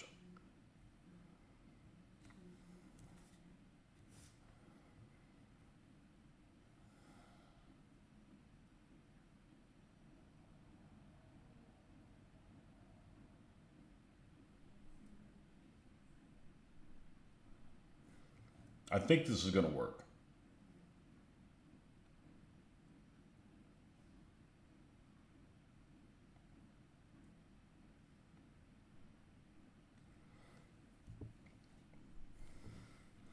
I don't have any practice on painting over Zimrit, but I got practice painting on these vehicles. And the thing is you're not going to be able to do it right the first time. It's going to take multiple passes where you can clean up your lines from both ends. In other words, you kind of put it in the center and then clean it from both ends so it's even.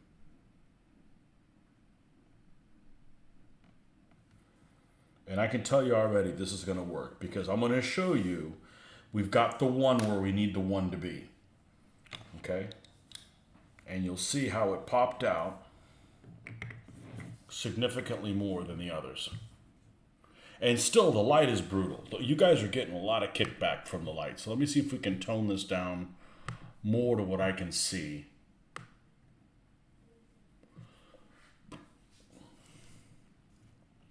You're just going to have to trust me.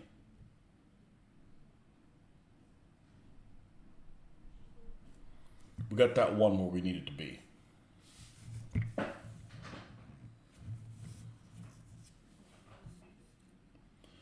This is a fun challenge. I'm enjoying this as a challenge. All right. Let's do the 2 now.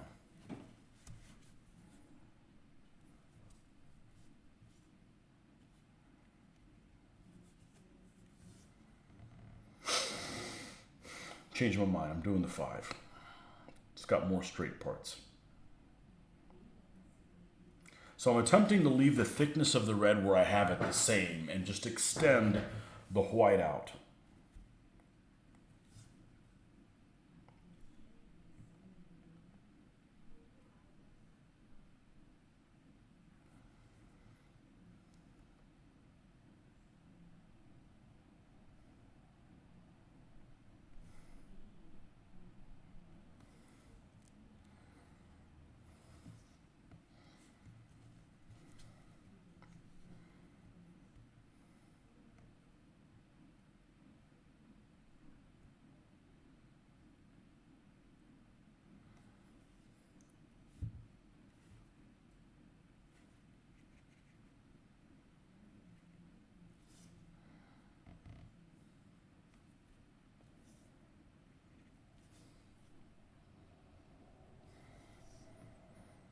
Took longer than expected. You're on the clock, man.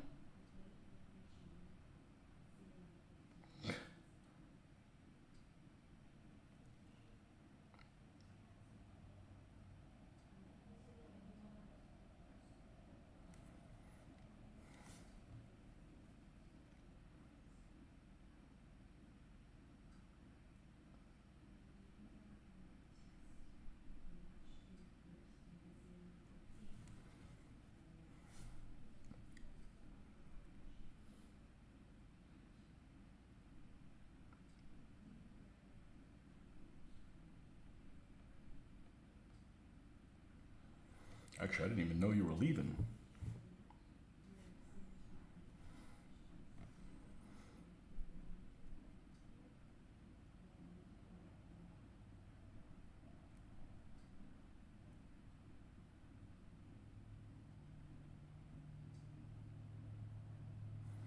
Now, if you've seen any pictures of panthers from Panzer in Normandy, you would know that their numbers are very thick, very red and white.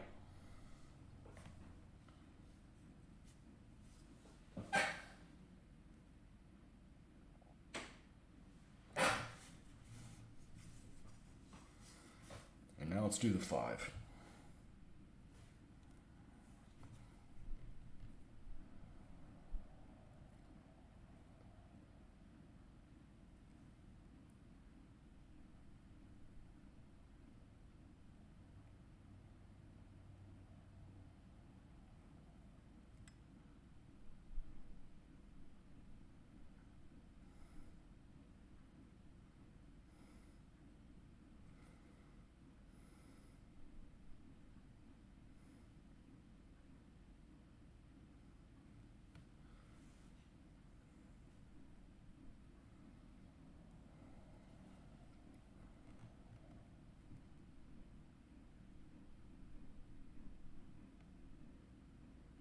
And the problem is that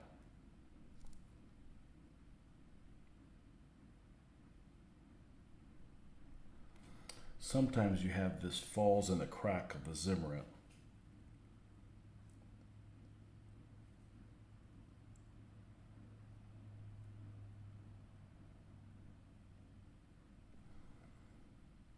And we're going to need to do a little bit of cleanup on it.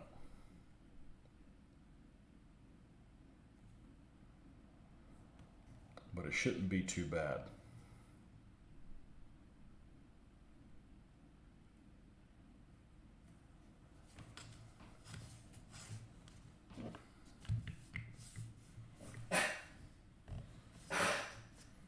Let's see if we zoom in. It seems like when we zoom in, it gets... Yeah, it's a lot clearer. So we got to do a little bit of cleanup on that 5, but not too bad. That's what Panzer numbers used to look like. Big and fat and juicy. So let's do some cleanup on it. Doesn't need a lot. God, this chair likes to bitch.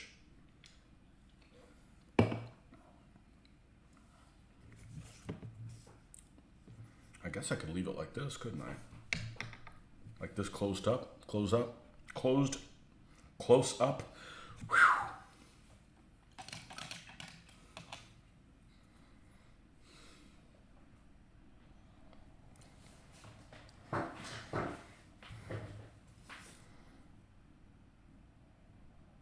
All right, we need to get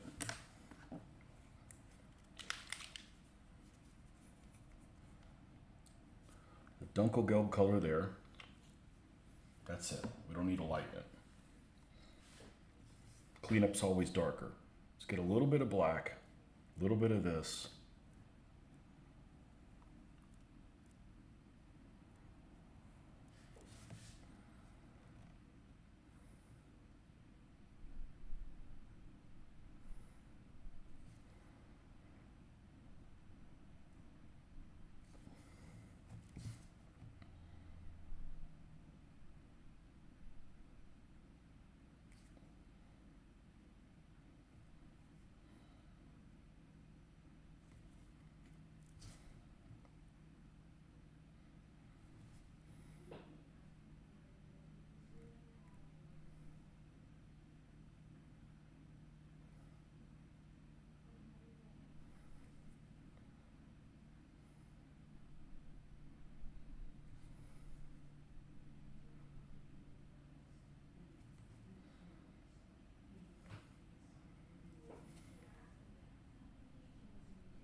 Yeah, I'm pretty happy with this.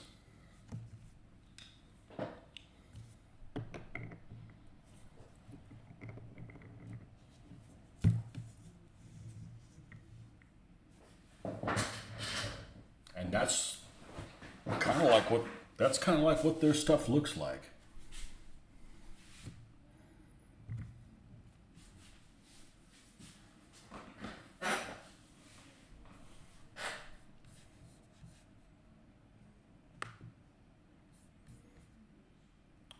Okay.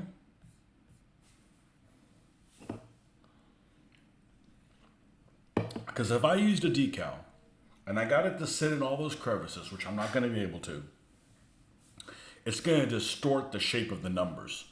The numbers aren't going to look like this. They're going to look like all like shriveled up upon themselves, because the decal is it's going to take up more space going in and out of those, you know, the gaps. So now we got the other 215 on this side.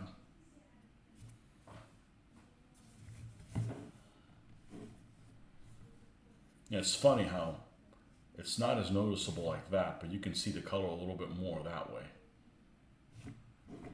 The numbers. Elusive numbers.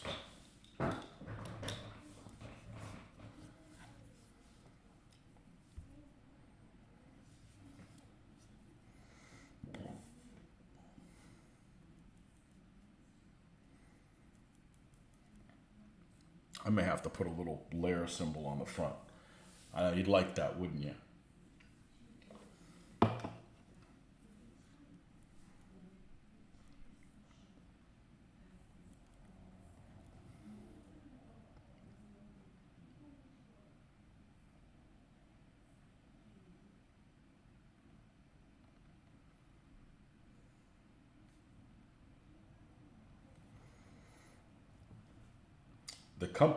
One of the companies that I have infantry figures from, called Battlefield. They used to make no, is it them? Or is it AB? Somebody makes, it may be AB. Anyway, somebody makes Panzer specific infantry. And I don't know specifically what made them different, but it's almost like they had a different uniform. Like they almost had like a Panzer crew type uniform, but for the infantry.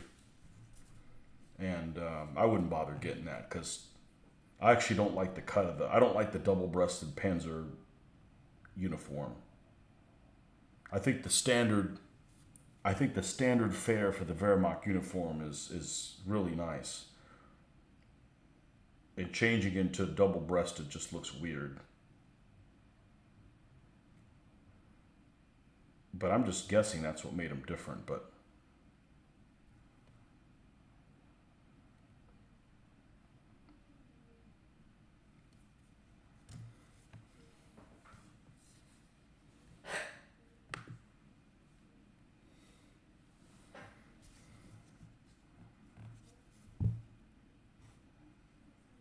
all right, now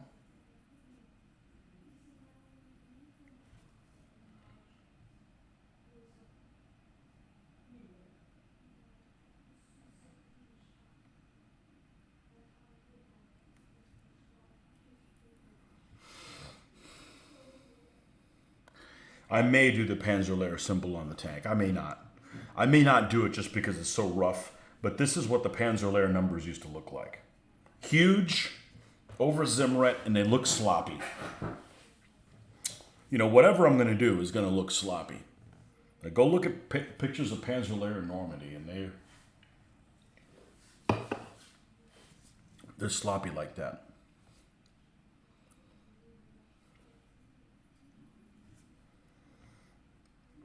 Panzer is like what I like to call, it's the other Grossdeutschland. It's an elite unit that's not SS.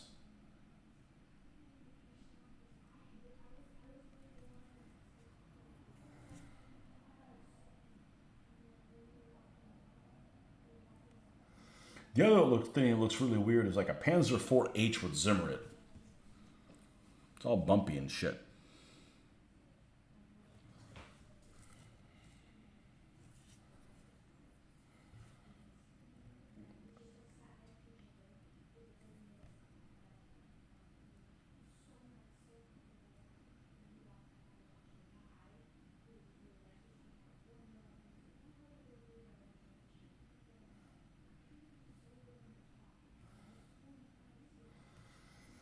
Because I thought about, using decals, but I'm like, I can already see what's going to happen. They're not going to look right because they're going to fall in these crevices. They're going to get pulled in, and they won't be the right thickness because it's trying to cover more surface area.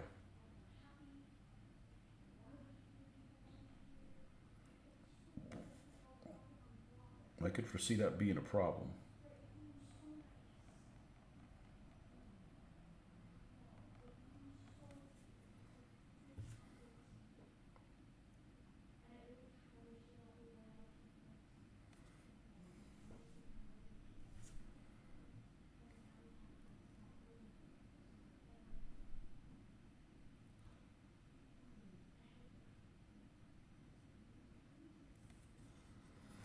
Okay, I got the 215 on this side. Now let's clean up the white. Make sure there's enough red on here. Yeah, there's enough. There's enough there. Just need to thicken up the white in places.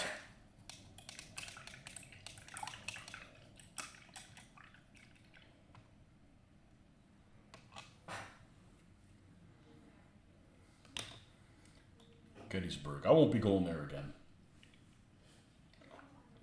I like Little Round Top, but I didn't like the fact that you were seeing things that weren't on the battlefield that are there now. Man, it was hot too. Devil's Den was cool. Little Round Top was cool. You can have everything else.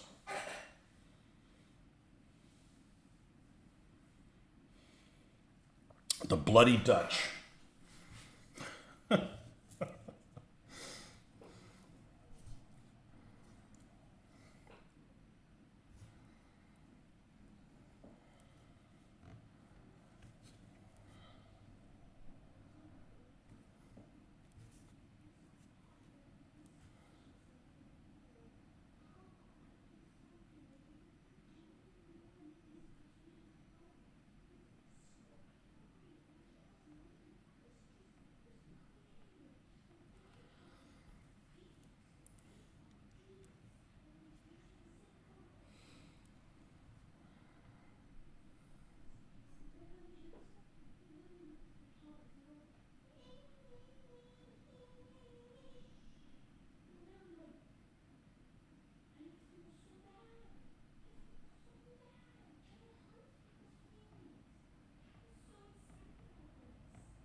It looks pretty good. The problem is it's sloppy, as pictures are.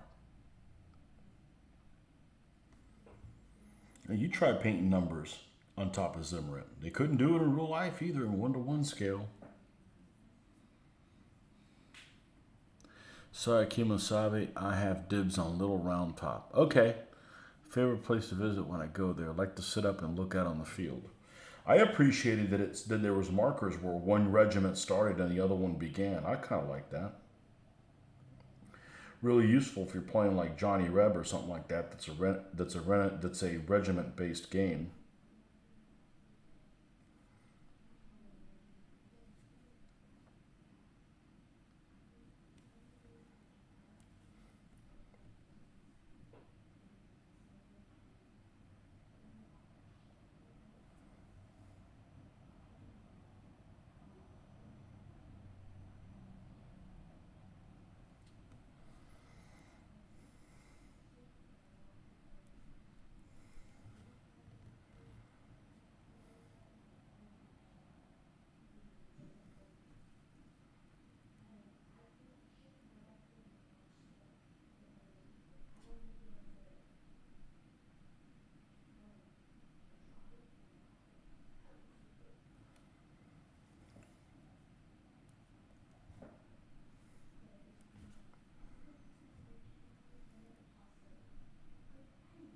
If I was hand painting this on a non-Zimmerit surface, I'd already be done.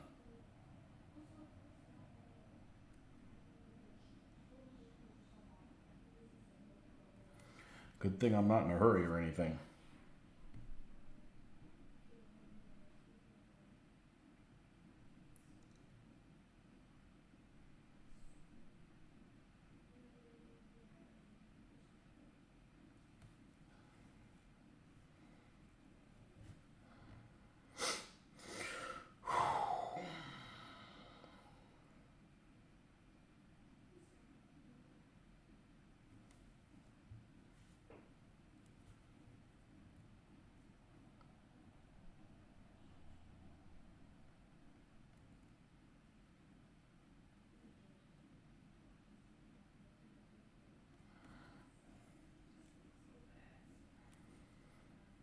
I'm still enjoying doing this.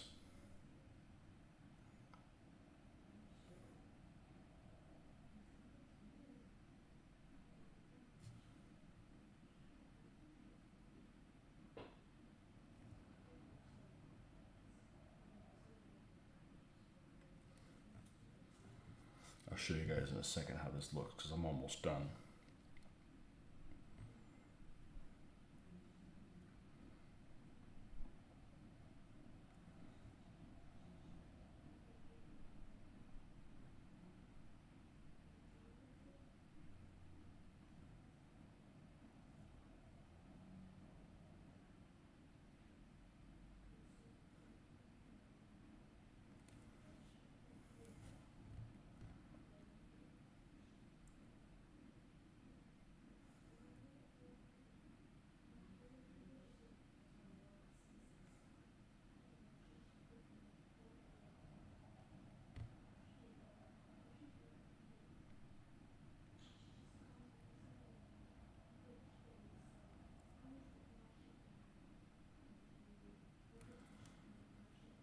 Okay, we need to clean up the red a little bit. Here's the one side, and then here's the other side. Now let me step away from it, see what I'm dealing with. Well, other than the lighting in here is just flat out weird, and I haven't weathered it either. So, but it looks kind of childish, but that's what they look like, you know? That's what they look like.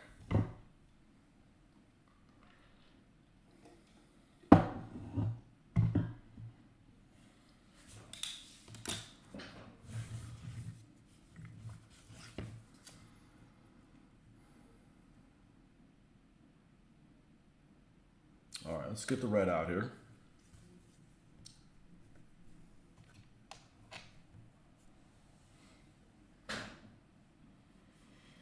Looks pretty good. Go look at pictures. Go look at pictures of Panzer Lair Panthers. And they're sloppy looking. And they're huge numbers.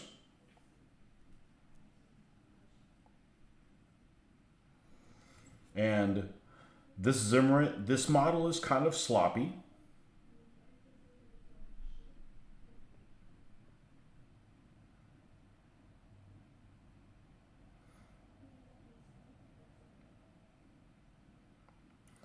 You know, like I said, if this was not a, if this was not on a Zimmerited surface,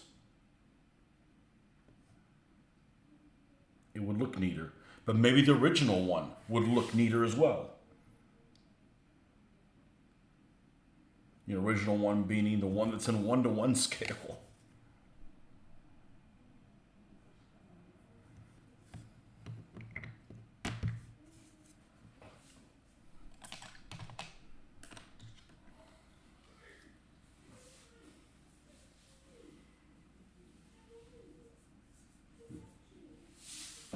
Yeah. See if I can find a picture for you guys. Google image search. Panthers, Panzer, Lair, Normandy. images.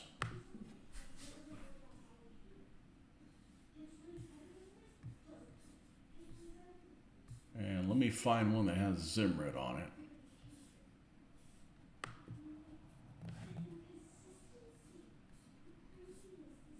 Because you got to compare apples to apples.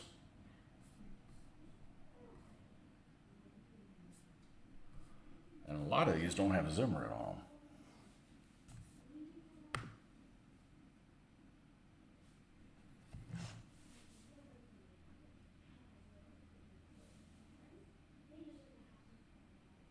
But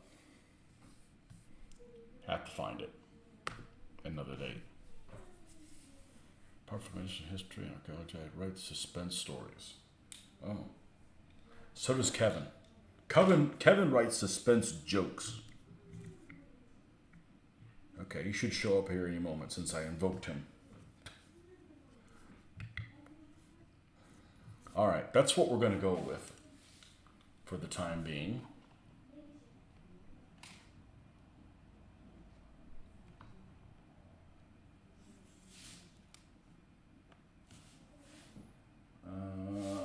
Right.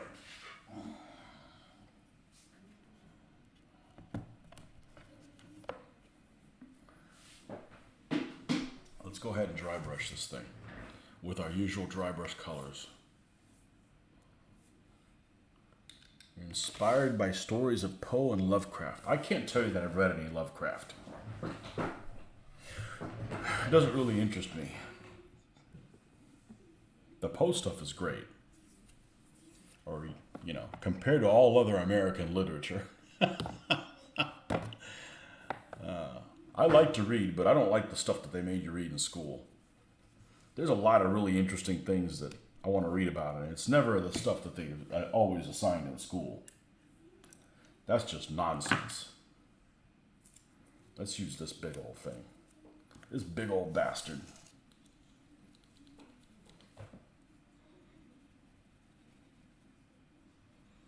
Need to step away.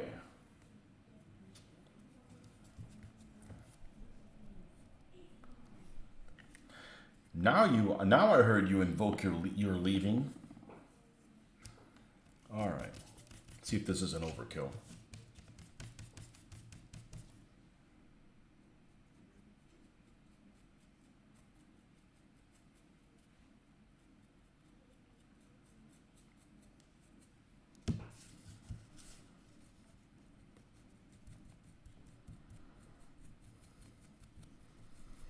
This thing is like detailed and crude at the same time. It's an interesting combination.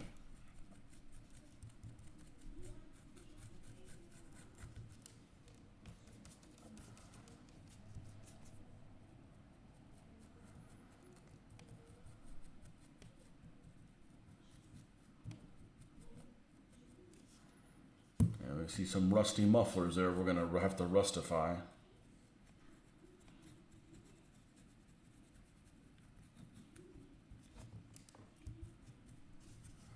No.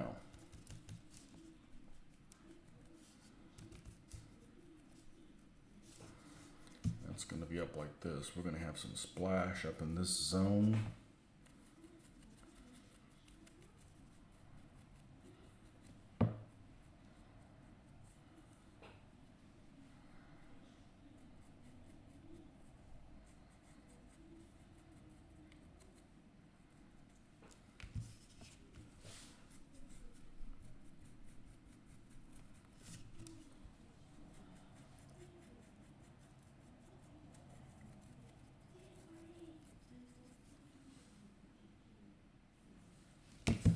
Okay. And let's get Iraqi sand now.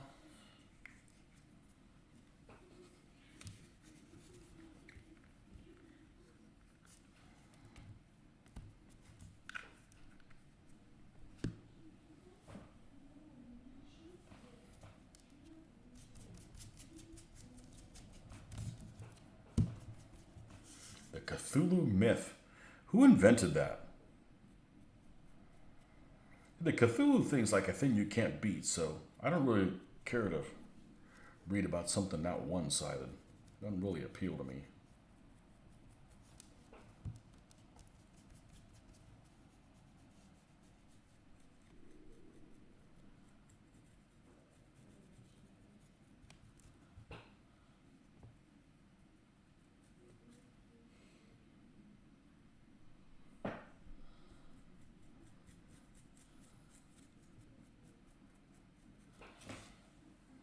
New England. There's nothing new about New England.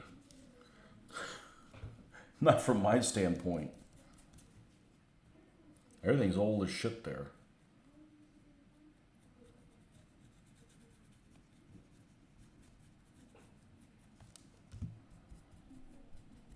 But I guess it's newer than Old England. I guess that is the whole point.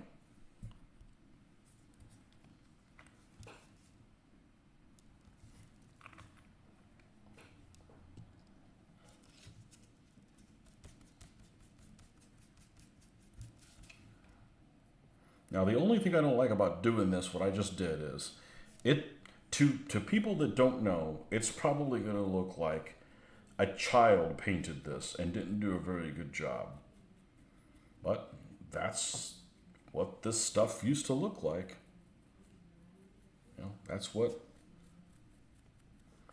these vehicles look like from this particular division. With Zimmerit on them. It's actually very green. Kind of like it. It's like a frog. Let's get almost all this stuff off. And then let's hit the corners up here. And we're going to go over this ever so slightly.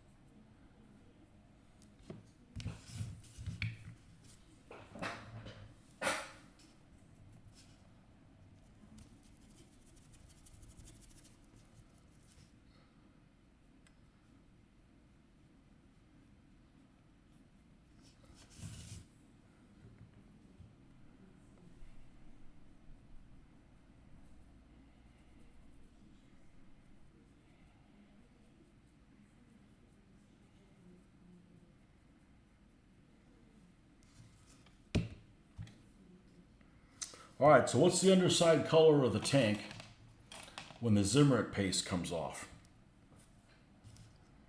I'm going to say some form of Dunkelgelb. I'm not going with red oxide primer. It's going to look really wrong because they actually have some chips where this stuff has come off here. So we're going to go ahead and grab this thing again. We're going to move this off to the side.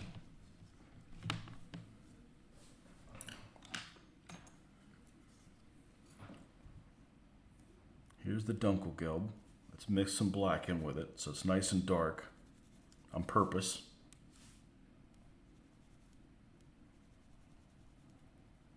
And that dark color is what we're going to paint in there. Nah, we need darker than that. There we go. So this chipped up here. There's another piece that chipped up here.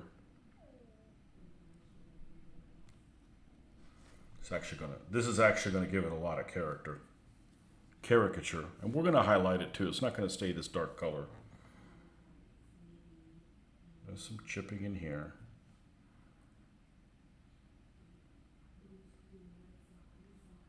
Some chipping there by the number, and some chipping up here above it.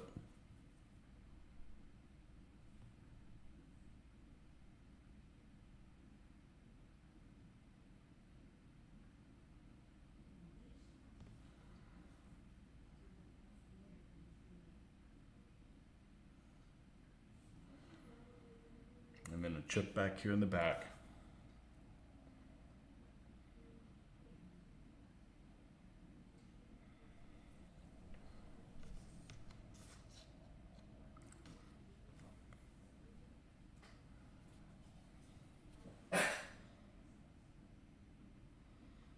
I don't know what the Cthulhu myths are. I know what they are, but I don't know anything about them.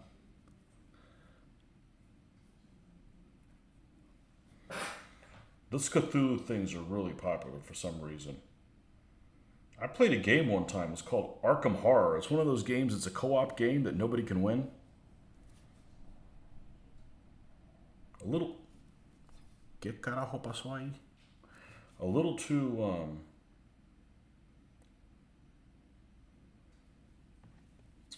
difficult for my taste.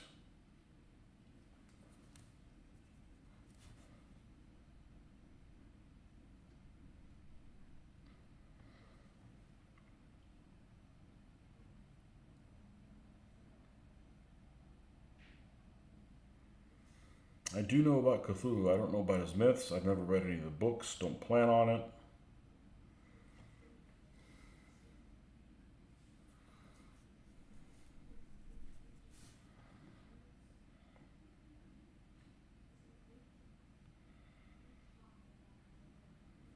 Okay, there's one there.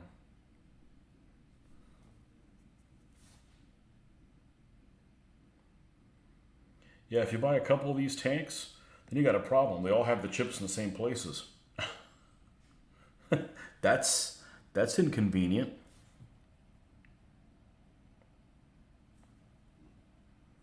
All right, now I'm going to take a look at this at a distance and see what we're looking at.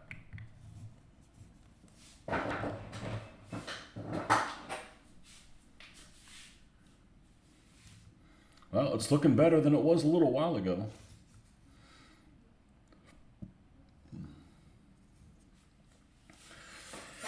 I think I'm just going to highlight these chips a little bit.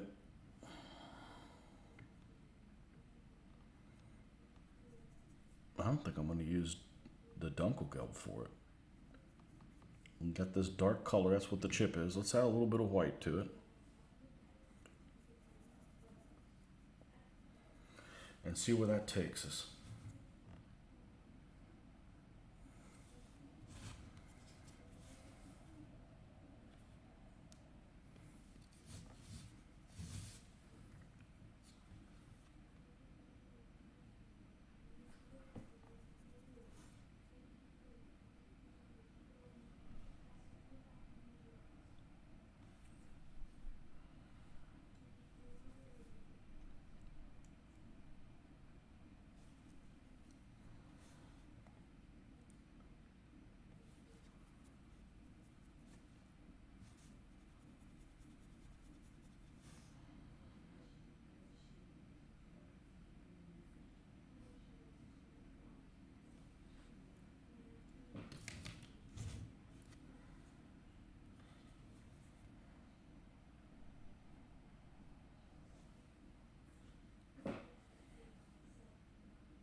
Let's think about that. This is made of cement, right? What color is cement?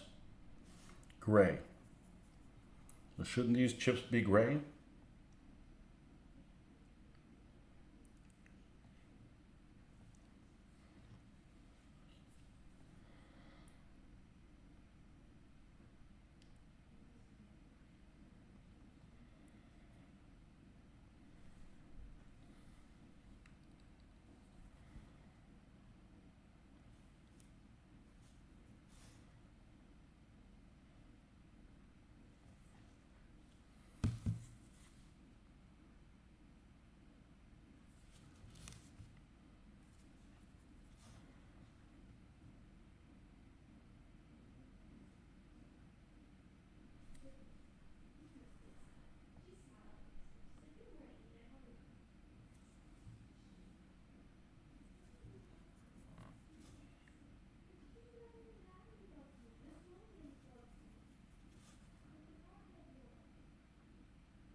This light is brutal.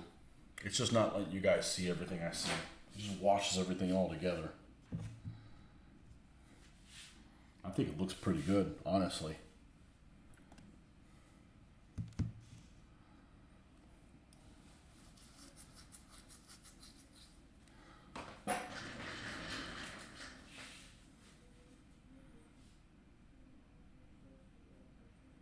Howard Phillips Lovecraft. Racist and somewhat misogynistic eccentric.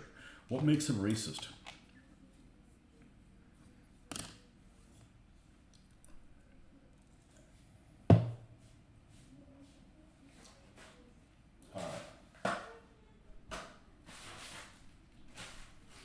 What's here? Soviets. Where the hell's my Panzer crew? We will find their happy asses now.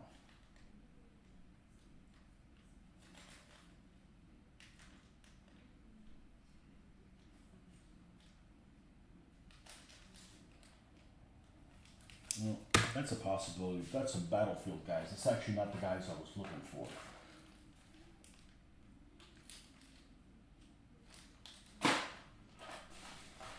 They're not far.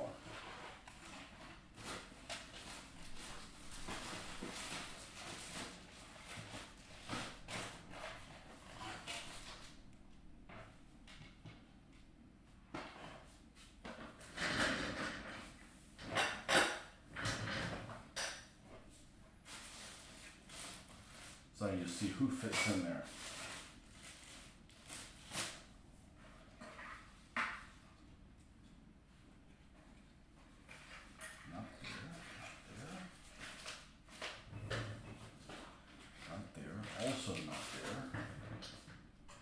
Not appearing in this film. Sorry, not appearing in this film.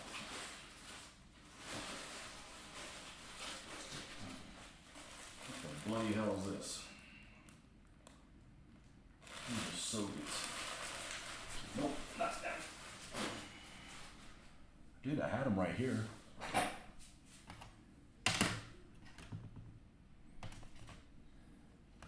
Yeah, here's the decals that came with the Panther. They're significantly larger numbers. But these are probably the ones that we'll use on the other Panther. Assuming they don't explode. No. Beatrice Healy, welcome. He generally believed in like racial supremacy genetically. His cat's name was the N-word. Wow. Nerd burglar? He compared his alien peoples to like Asians and black people. He's a bit cuckoo. Yeah, no kidding.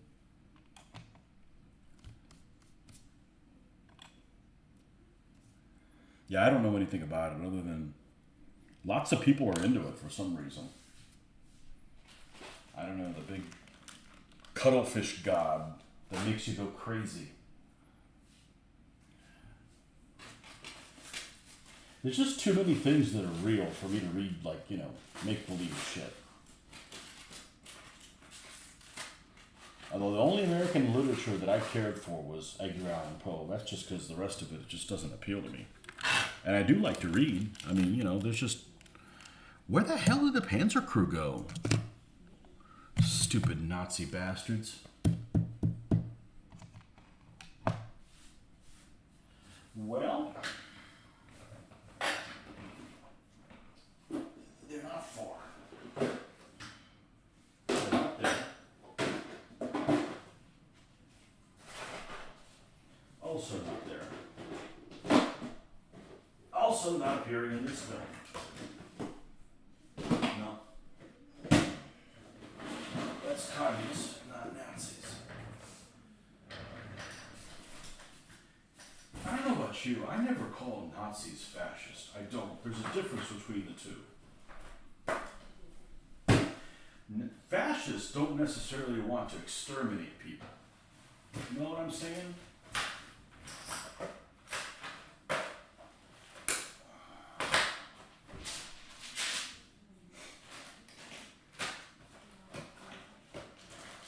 Well, I'm just going to have to give up. I will find them. They're nearby. I just don't. I always careless and put it away. Well, we're gonna have a Panzer Commander that'll go on the top there. These guys don't really fit, although they're nice figures. They're kind of restrictive in their shape because they're kind of, I mean, they're really nice figures actually. This guy, this is a beautiful figure. but he's very like he's like he won't fit in there. I've got to really cut his. He's almost made like for a square hatch, like one of those square hatches on the Tiger.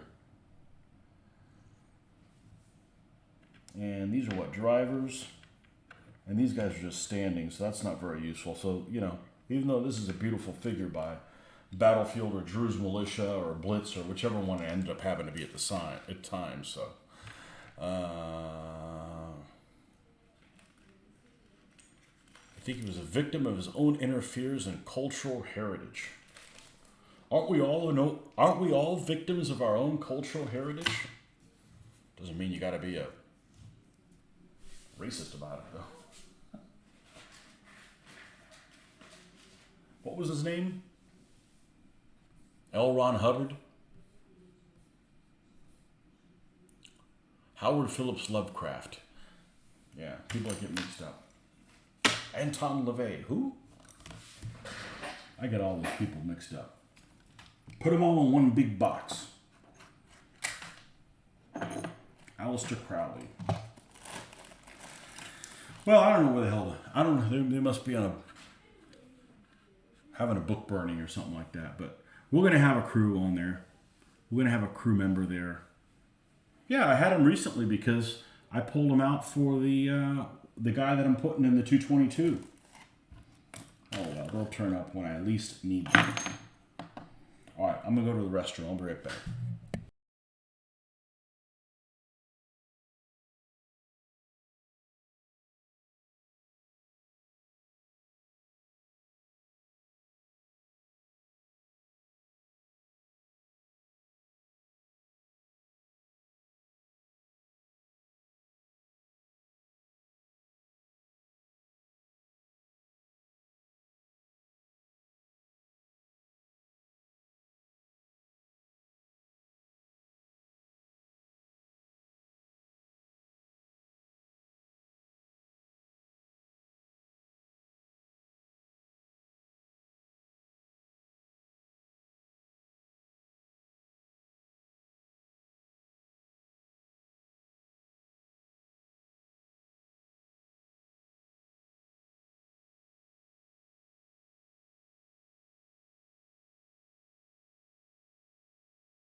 Oh, I guess I shouldn't ramble on when I don't have the volume on. I gotta have that word with my producer, my non-existent producer.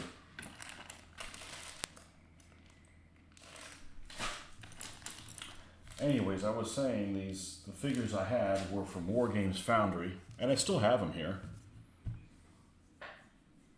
You know, one of them is this guy that sits in the 222. That's going to sit in the 222.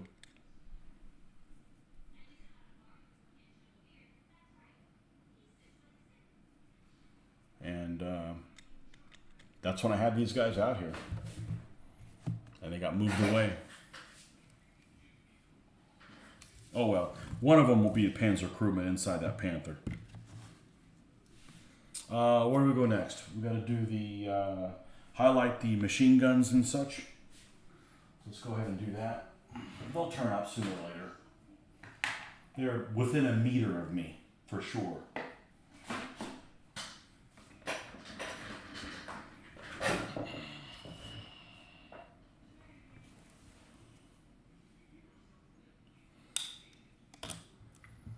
All right, so let's get Iron Warriors. Right.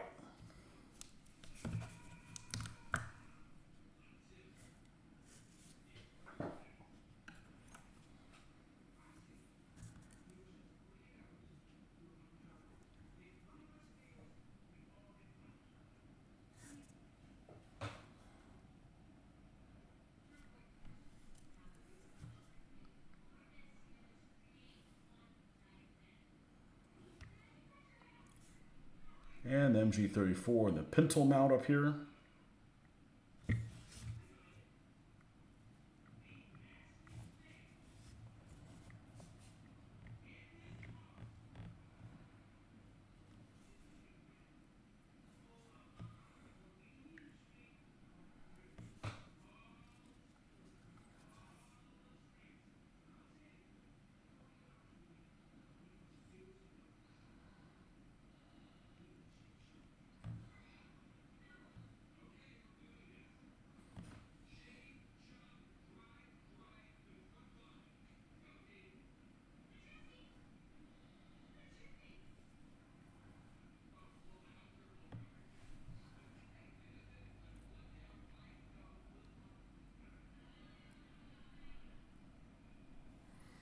Okay, we'll have to do the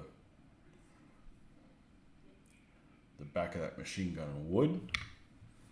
What else do we have here that's metallic? Well, we have a couple things that I want to paint in black and then run this over it. So let's get the black back out.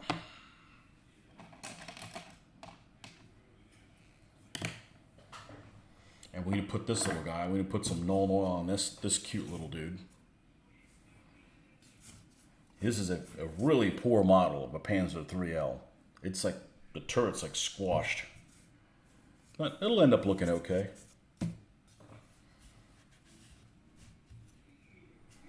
It'll end up looking just fine. Oh yeah, black.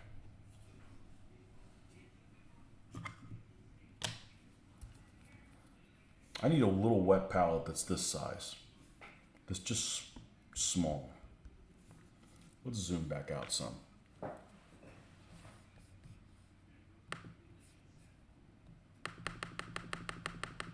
There we go. And a drop of this stuff. A drop of the magic drippings.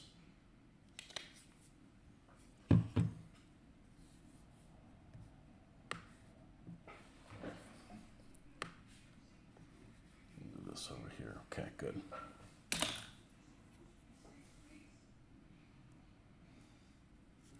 All right, what things do we have left for that? All right, we've got this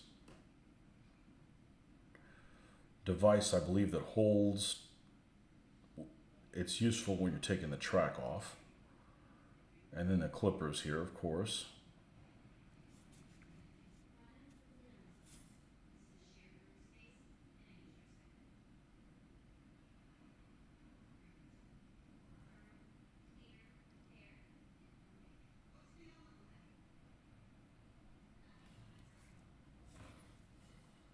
Nothing back there.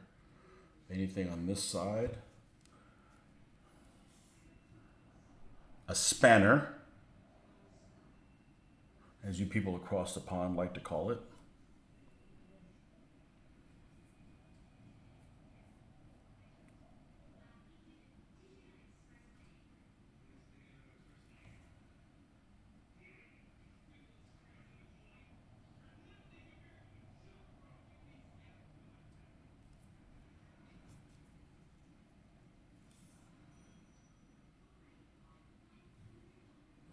I think this is supposed to be a hatchet.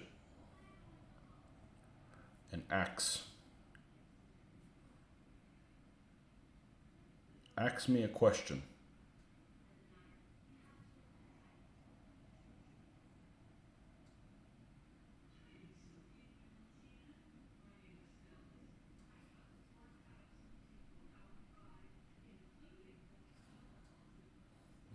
I just don't like the Raven. It has too much repetitive shit. Yes, it is a Lux. A Lynx. A Lux. A Panzer 3L. 2L, sorry.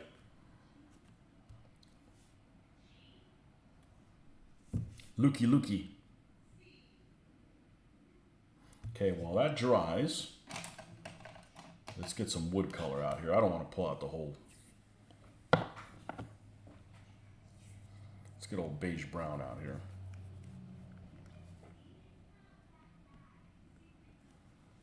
Yeah, it's an old model. It's had a ton of flash on it. And no option to make the hatch open.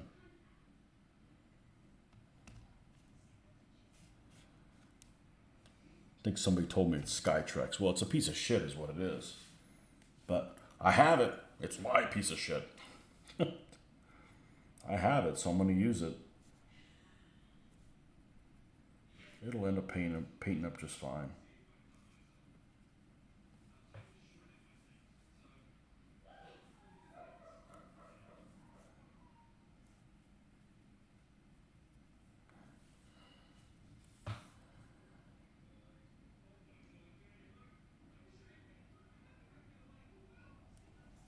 People love Vikings for some reason. They're like European pirates.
I don't know. I really don't know what the hell I'm looking at over here.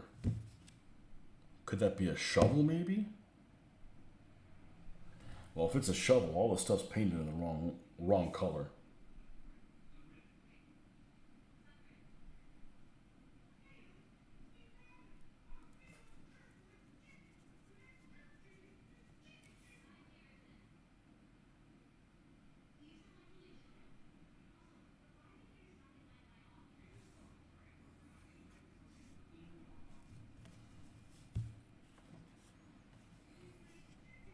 It's all in the wrong color, if that's what it is.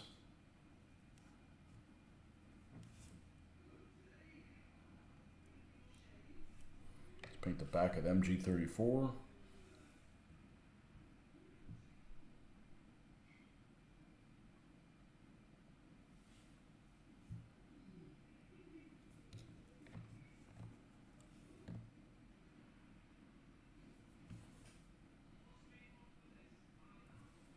MG42 is a much better looking weapon. That's right, I said it. I like how it looks a lot better. A lot better.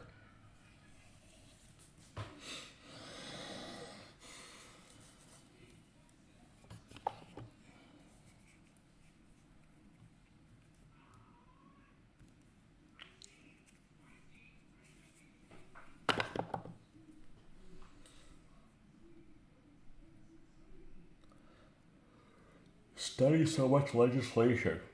Oh man.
Alright,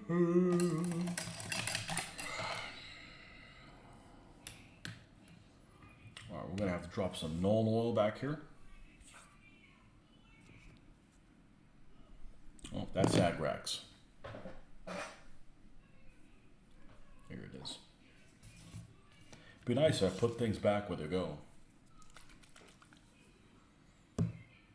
Good evening, Eric.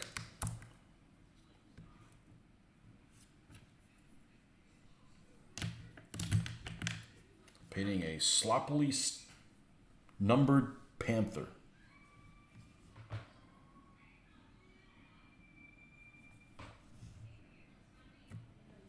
Oh, I hate these lids that they close like this on you.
I mean, these paint up just fine, but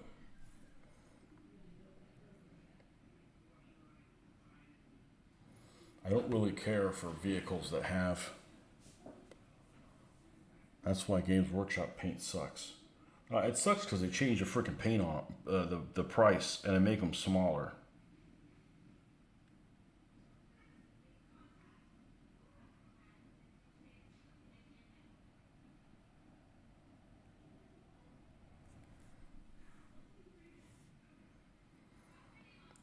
Well, let's try running this over the top.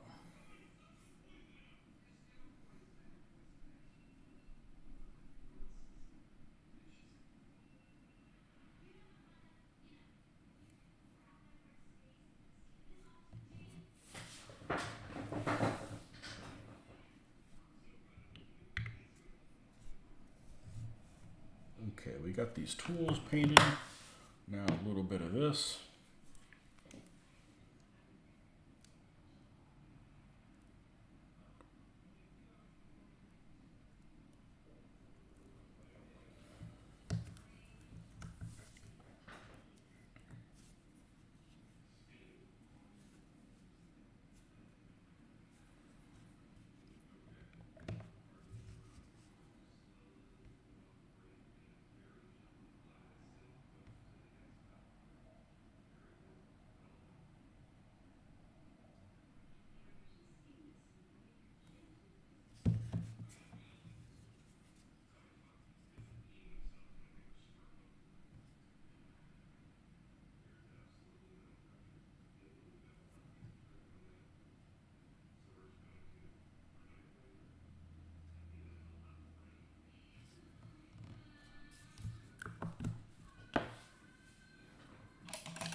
All right, let's step away from this thing and take a look at it.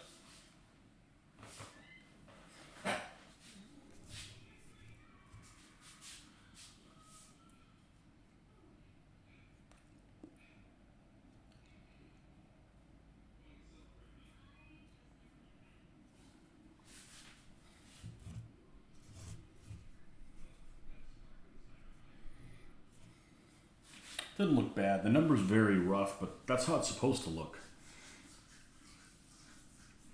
So, I think all in all, it's okay. Other than the fact that I couldn't find my Panzer crew. They're a little rolling around here somewhere. So, I was excited to see who I could put in the turret. I got several folks that I think the figures taper down to like nothing. They should be able to fit in there just fine. And, you know, it can't be far away because I was just messing with them. I was hoping to glue them on a penny and prime them black so we could work on them next, but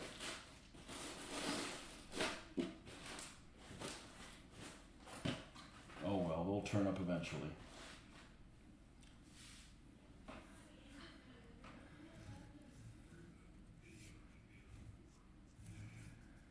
So other than that, and sealing this thing, oh, we got to put a German cross on there, don't we? Oh man, all right. I'm not even gonna attempt to put one up here.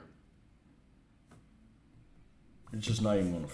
It's just not even gonna fit. It's not gonna look right.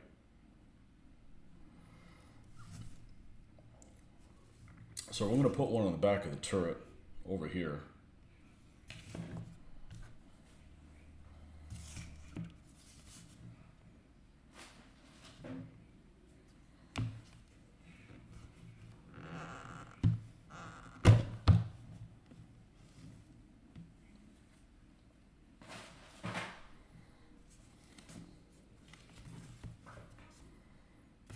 Again, we're going to make a fat white one.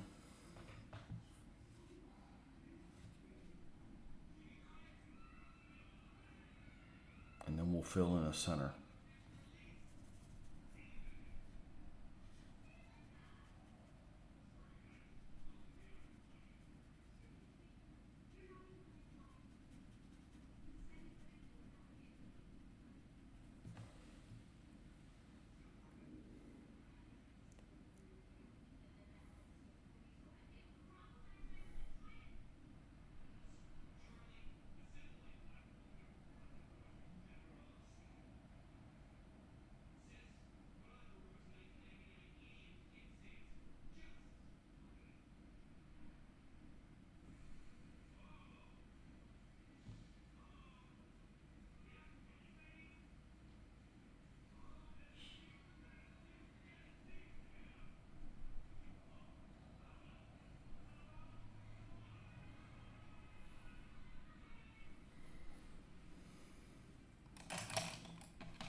Boy, this is tricky painting this over the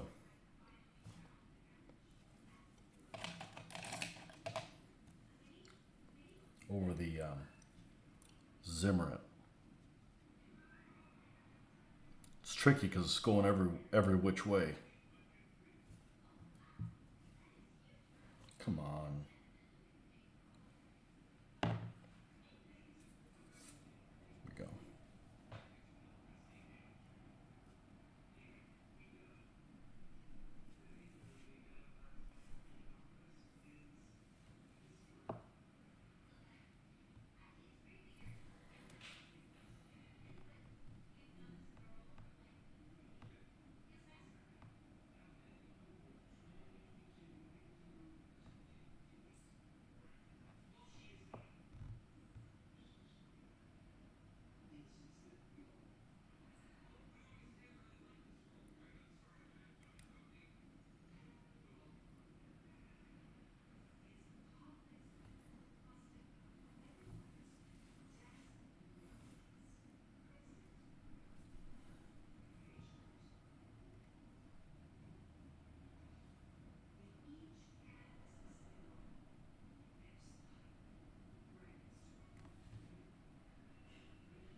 Now, before I stop for the evening, I'm going to do one thing. It's a pain in the ass if I forget to do it.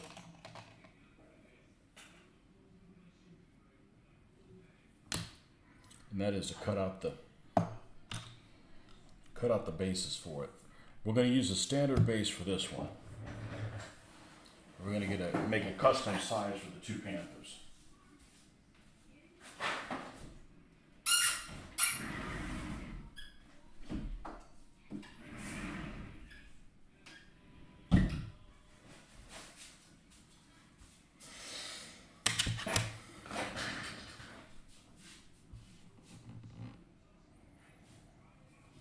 Where is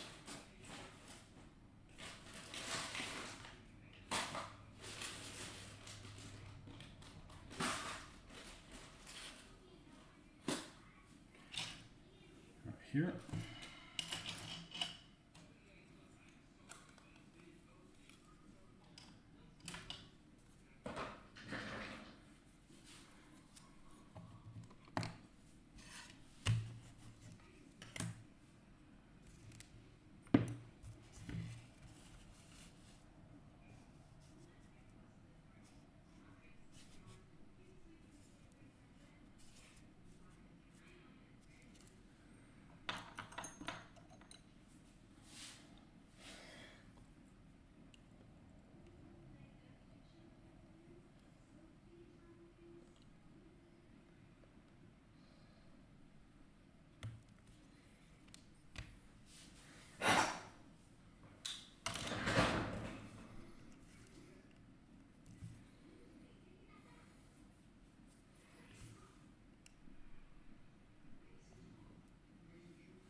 This is the stand for the Panzer III. Wow, that one's really narrow. I mean, like really narrow. Did I cut it too small?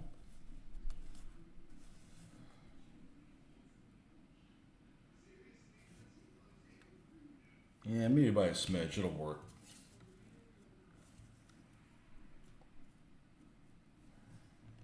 It'll work. Okay, and then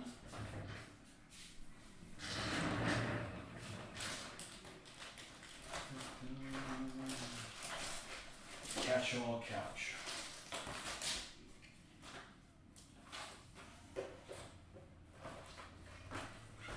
I wish this thing wasn't there. Yeah, see, look, I brought out pants from the moment, and what do? Do I put the book away? No, I throw it on the couch.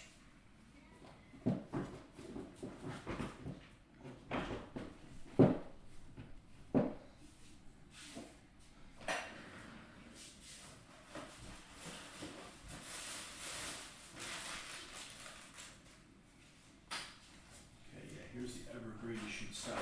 Here's the one we already started on. There we go.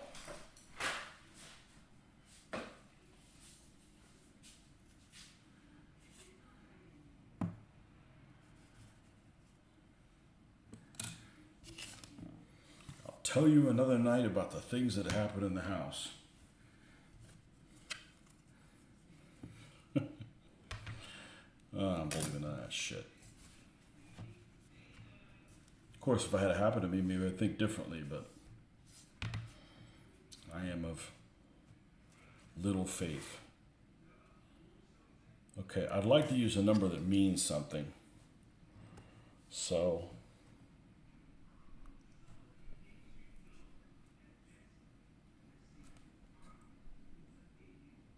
I don't think 50 millimeters is wide enough. What's that close to? 2 inches? I don't think 2 inches is wide enough.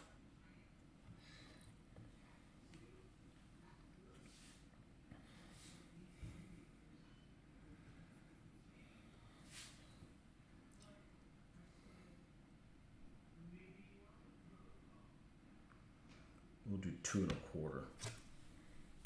I hate 1/4 inches. Where is that long thing I just saw? Here she is.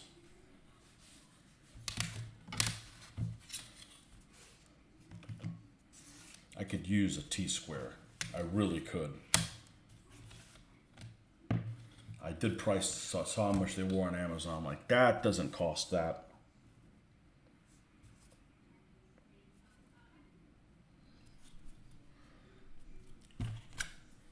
I tried marking both sides and I'm pretty unsuccessful with it.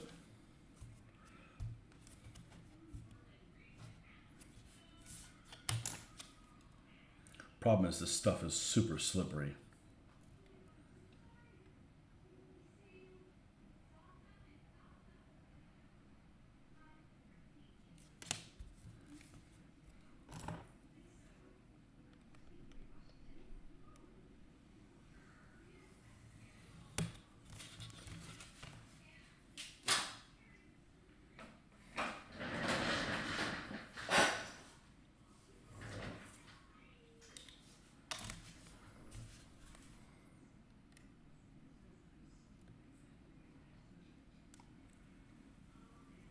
Now this material is significantly different than what I'm used to using.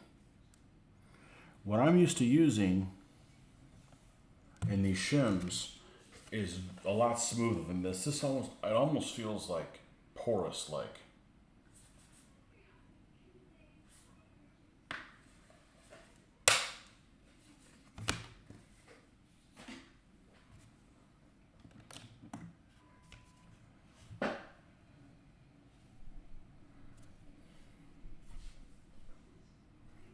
It's almost like a little wider than I want it to be. Oh well, we're gonna roll with that.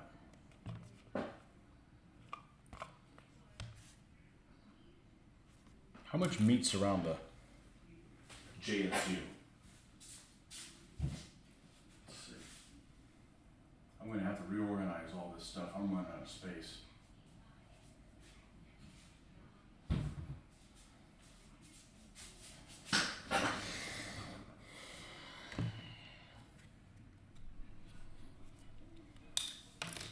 It is. Yeah, it is wider than it is. Yeah, it is wider. So.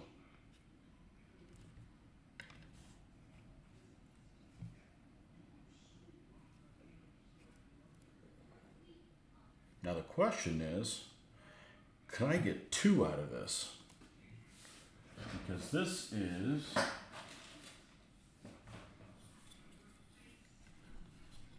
6 inches. So can I get one can I cut it in 3 and 3 and I get 2 tanks out of it? I think it would fit there.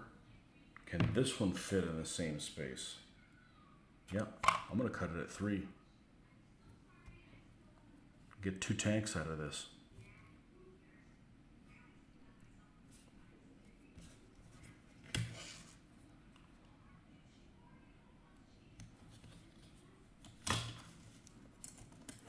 Now this one's short enough to do that, be able to do this.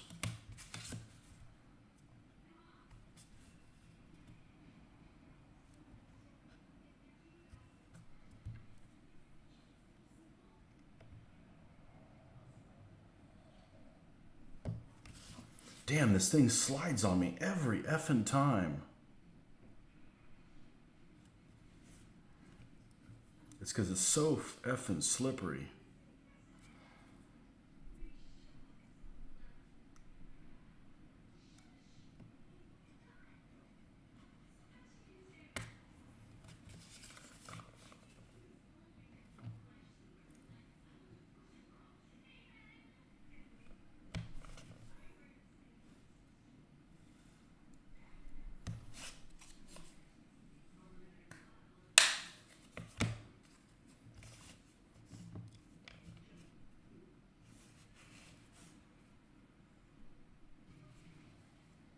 Looks weird, like it's too square.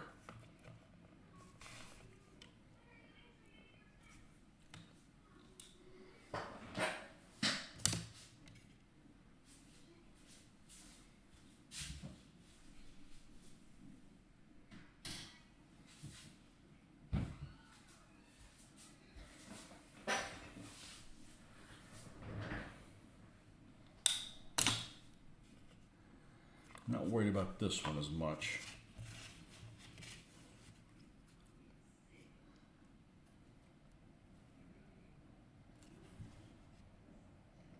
I want about that much meat around it.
That's close enough. Except this one's longer over here. Well, it ain't perfect. And we haven't taken the corners off either. That evens things up a little bit better.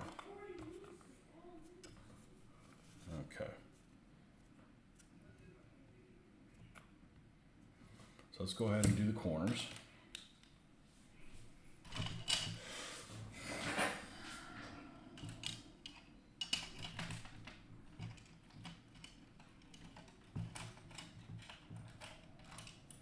Bolt action? I'd rather not play games.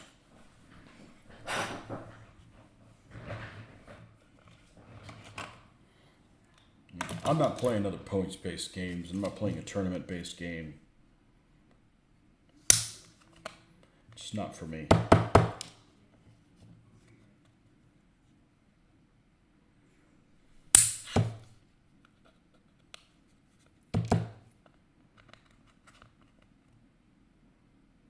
But people enjoy it.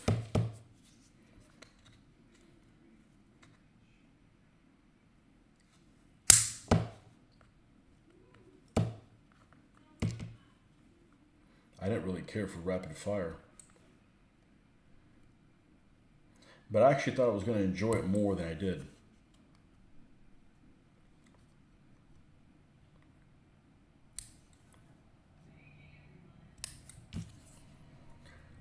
Anything that is more generic, more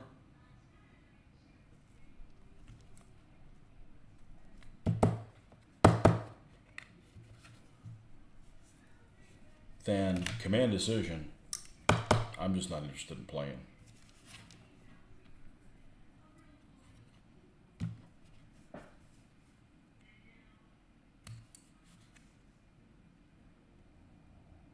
This is such a weird material. After messing with the stuff I've been using, this is such a weird material. It's like soft.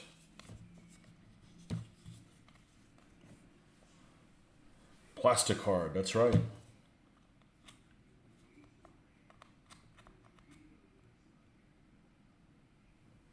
Lamina plastica, or whatever it's called.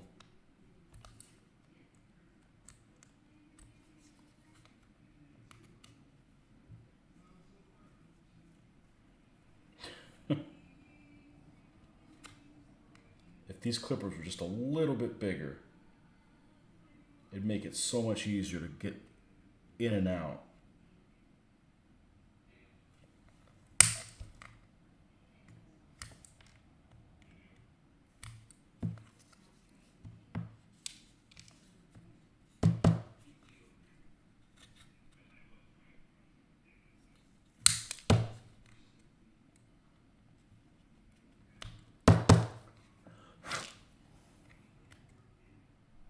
This stuff is very soft. God, it's annoying that it gets stuck in there.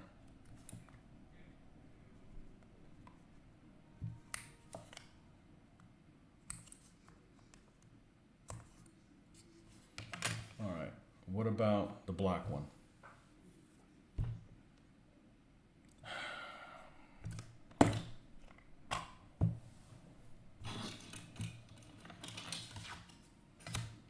Double check. Yep.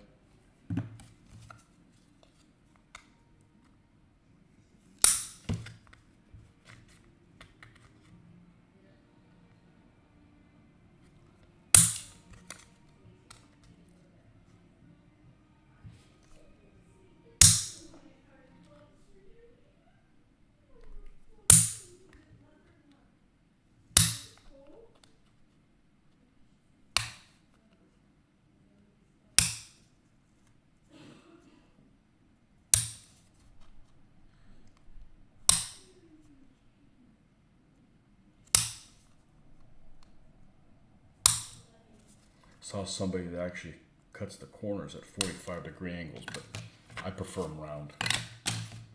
That's just my preference. All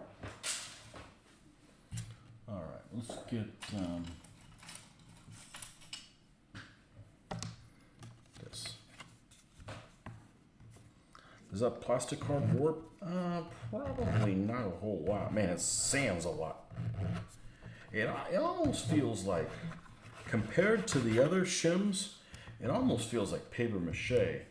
It's very soft.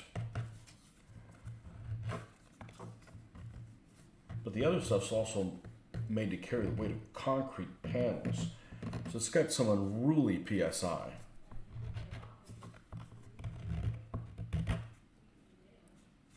But this stuff is actually, I think, better than this. But this is just a smidge thinner too. But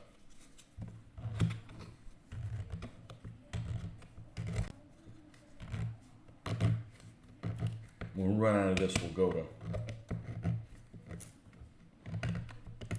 for everything.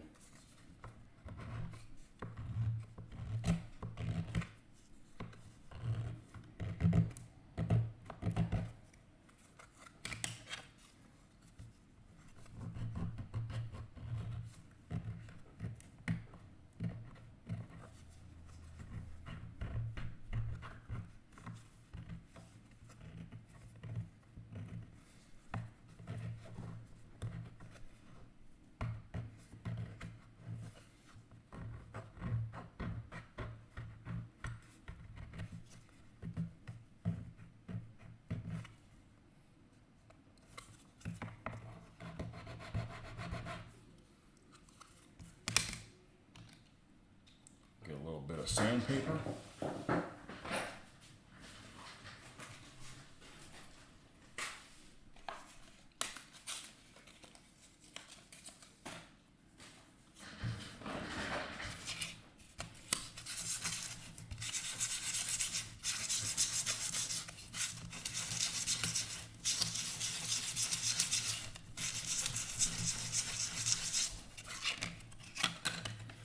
One little, two little, three little Panthers. It's funny because they're not any longer. But I don't really need them overhanging the tank. I just want something for some surface for the tank to be on.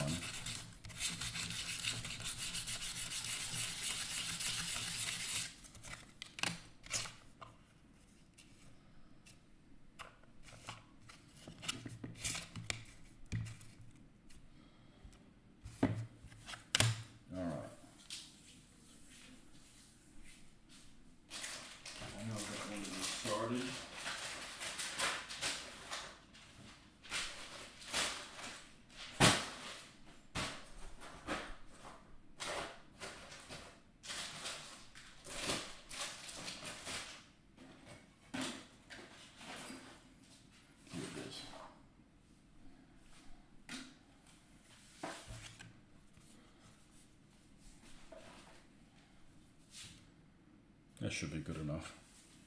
It doesn't need to go from one edge to the other.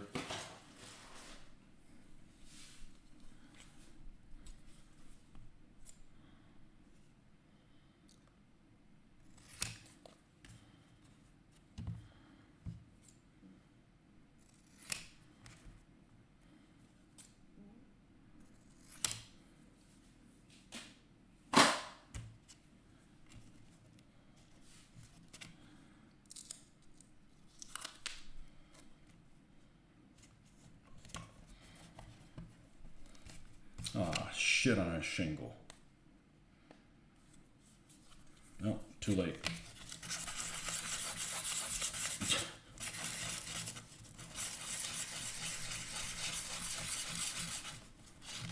Now, I don't really have a timetable when I need to get these things done by. But I feel like this urge to just keep powering through.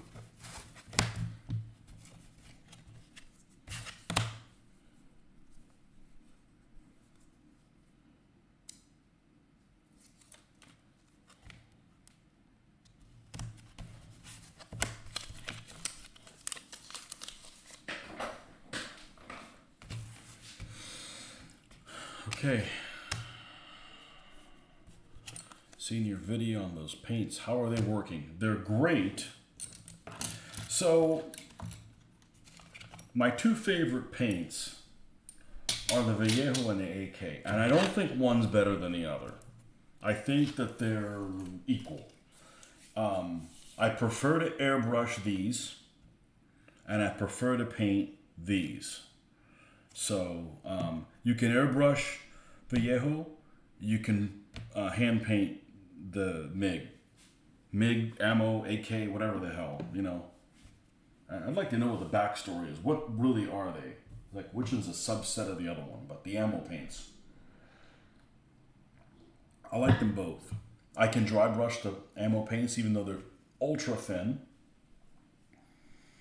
and I can thin the Vallejo down, and they can airbrush as well. So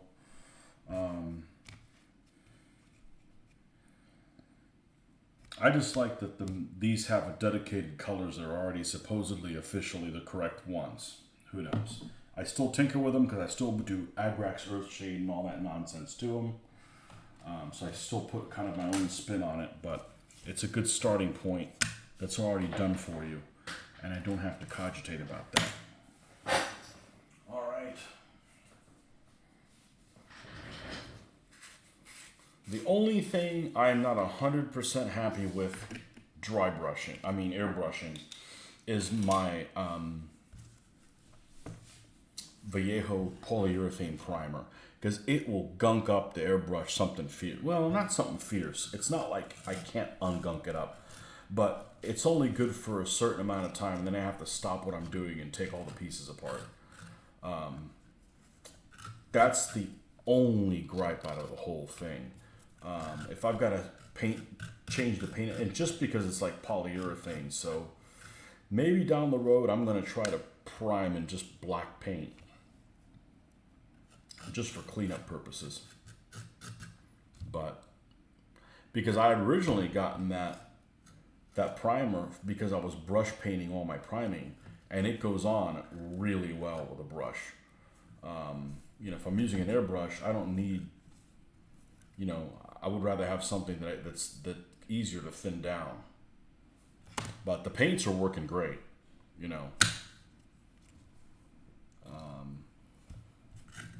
But I don't have a preference between them and the Vallejo. I like them both. I like that these guys, the AK paints, have like more paint sets. And, but sometimes the colors they choose are not the ones I care for. Like, I don't really like for their, I don't need to do the modulation stuff.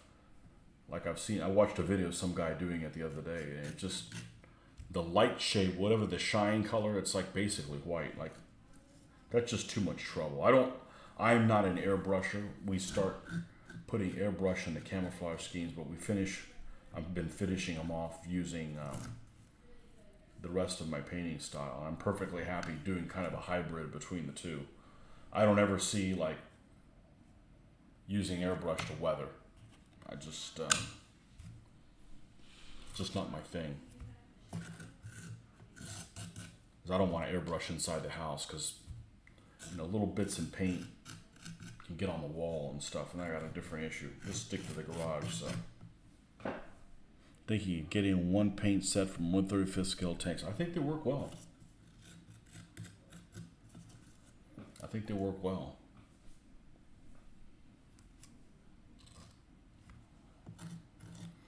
I want to tinker with that whitewash, but I'm not going down that slippery slope right now.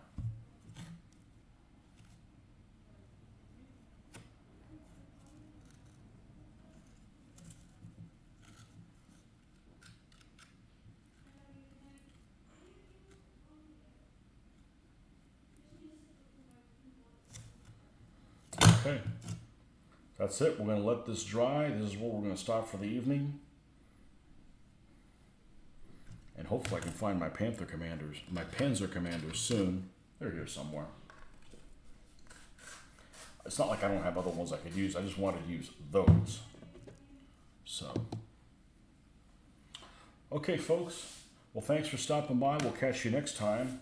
And we were able to finish this guy pretty much all the way with the sloppy numerals. That's how they were. Looks like peanut butter. It kind of is, yes. Did one paint come with dice? Did the one paint come set? Oh no, it's just that it does look like that, doesn't it? It does look like it. It's just I think it's for Flames War. They give you little dice here at the... But no, they don't come with dice. The other ones didn't. I bet these don't come with dice either.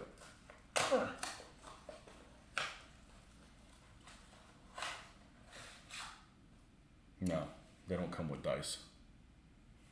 So, they do come with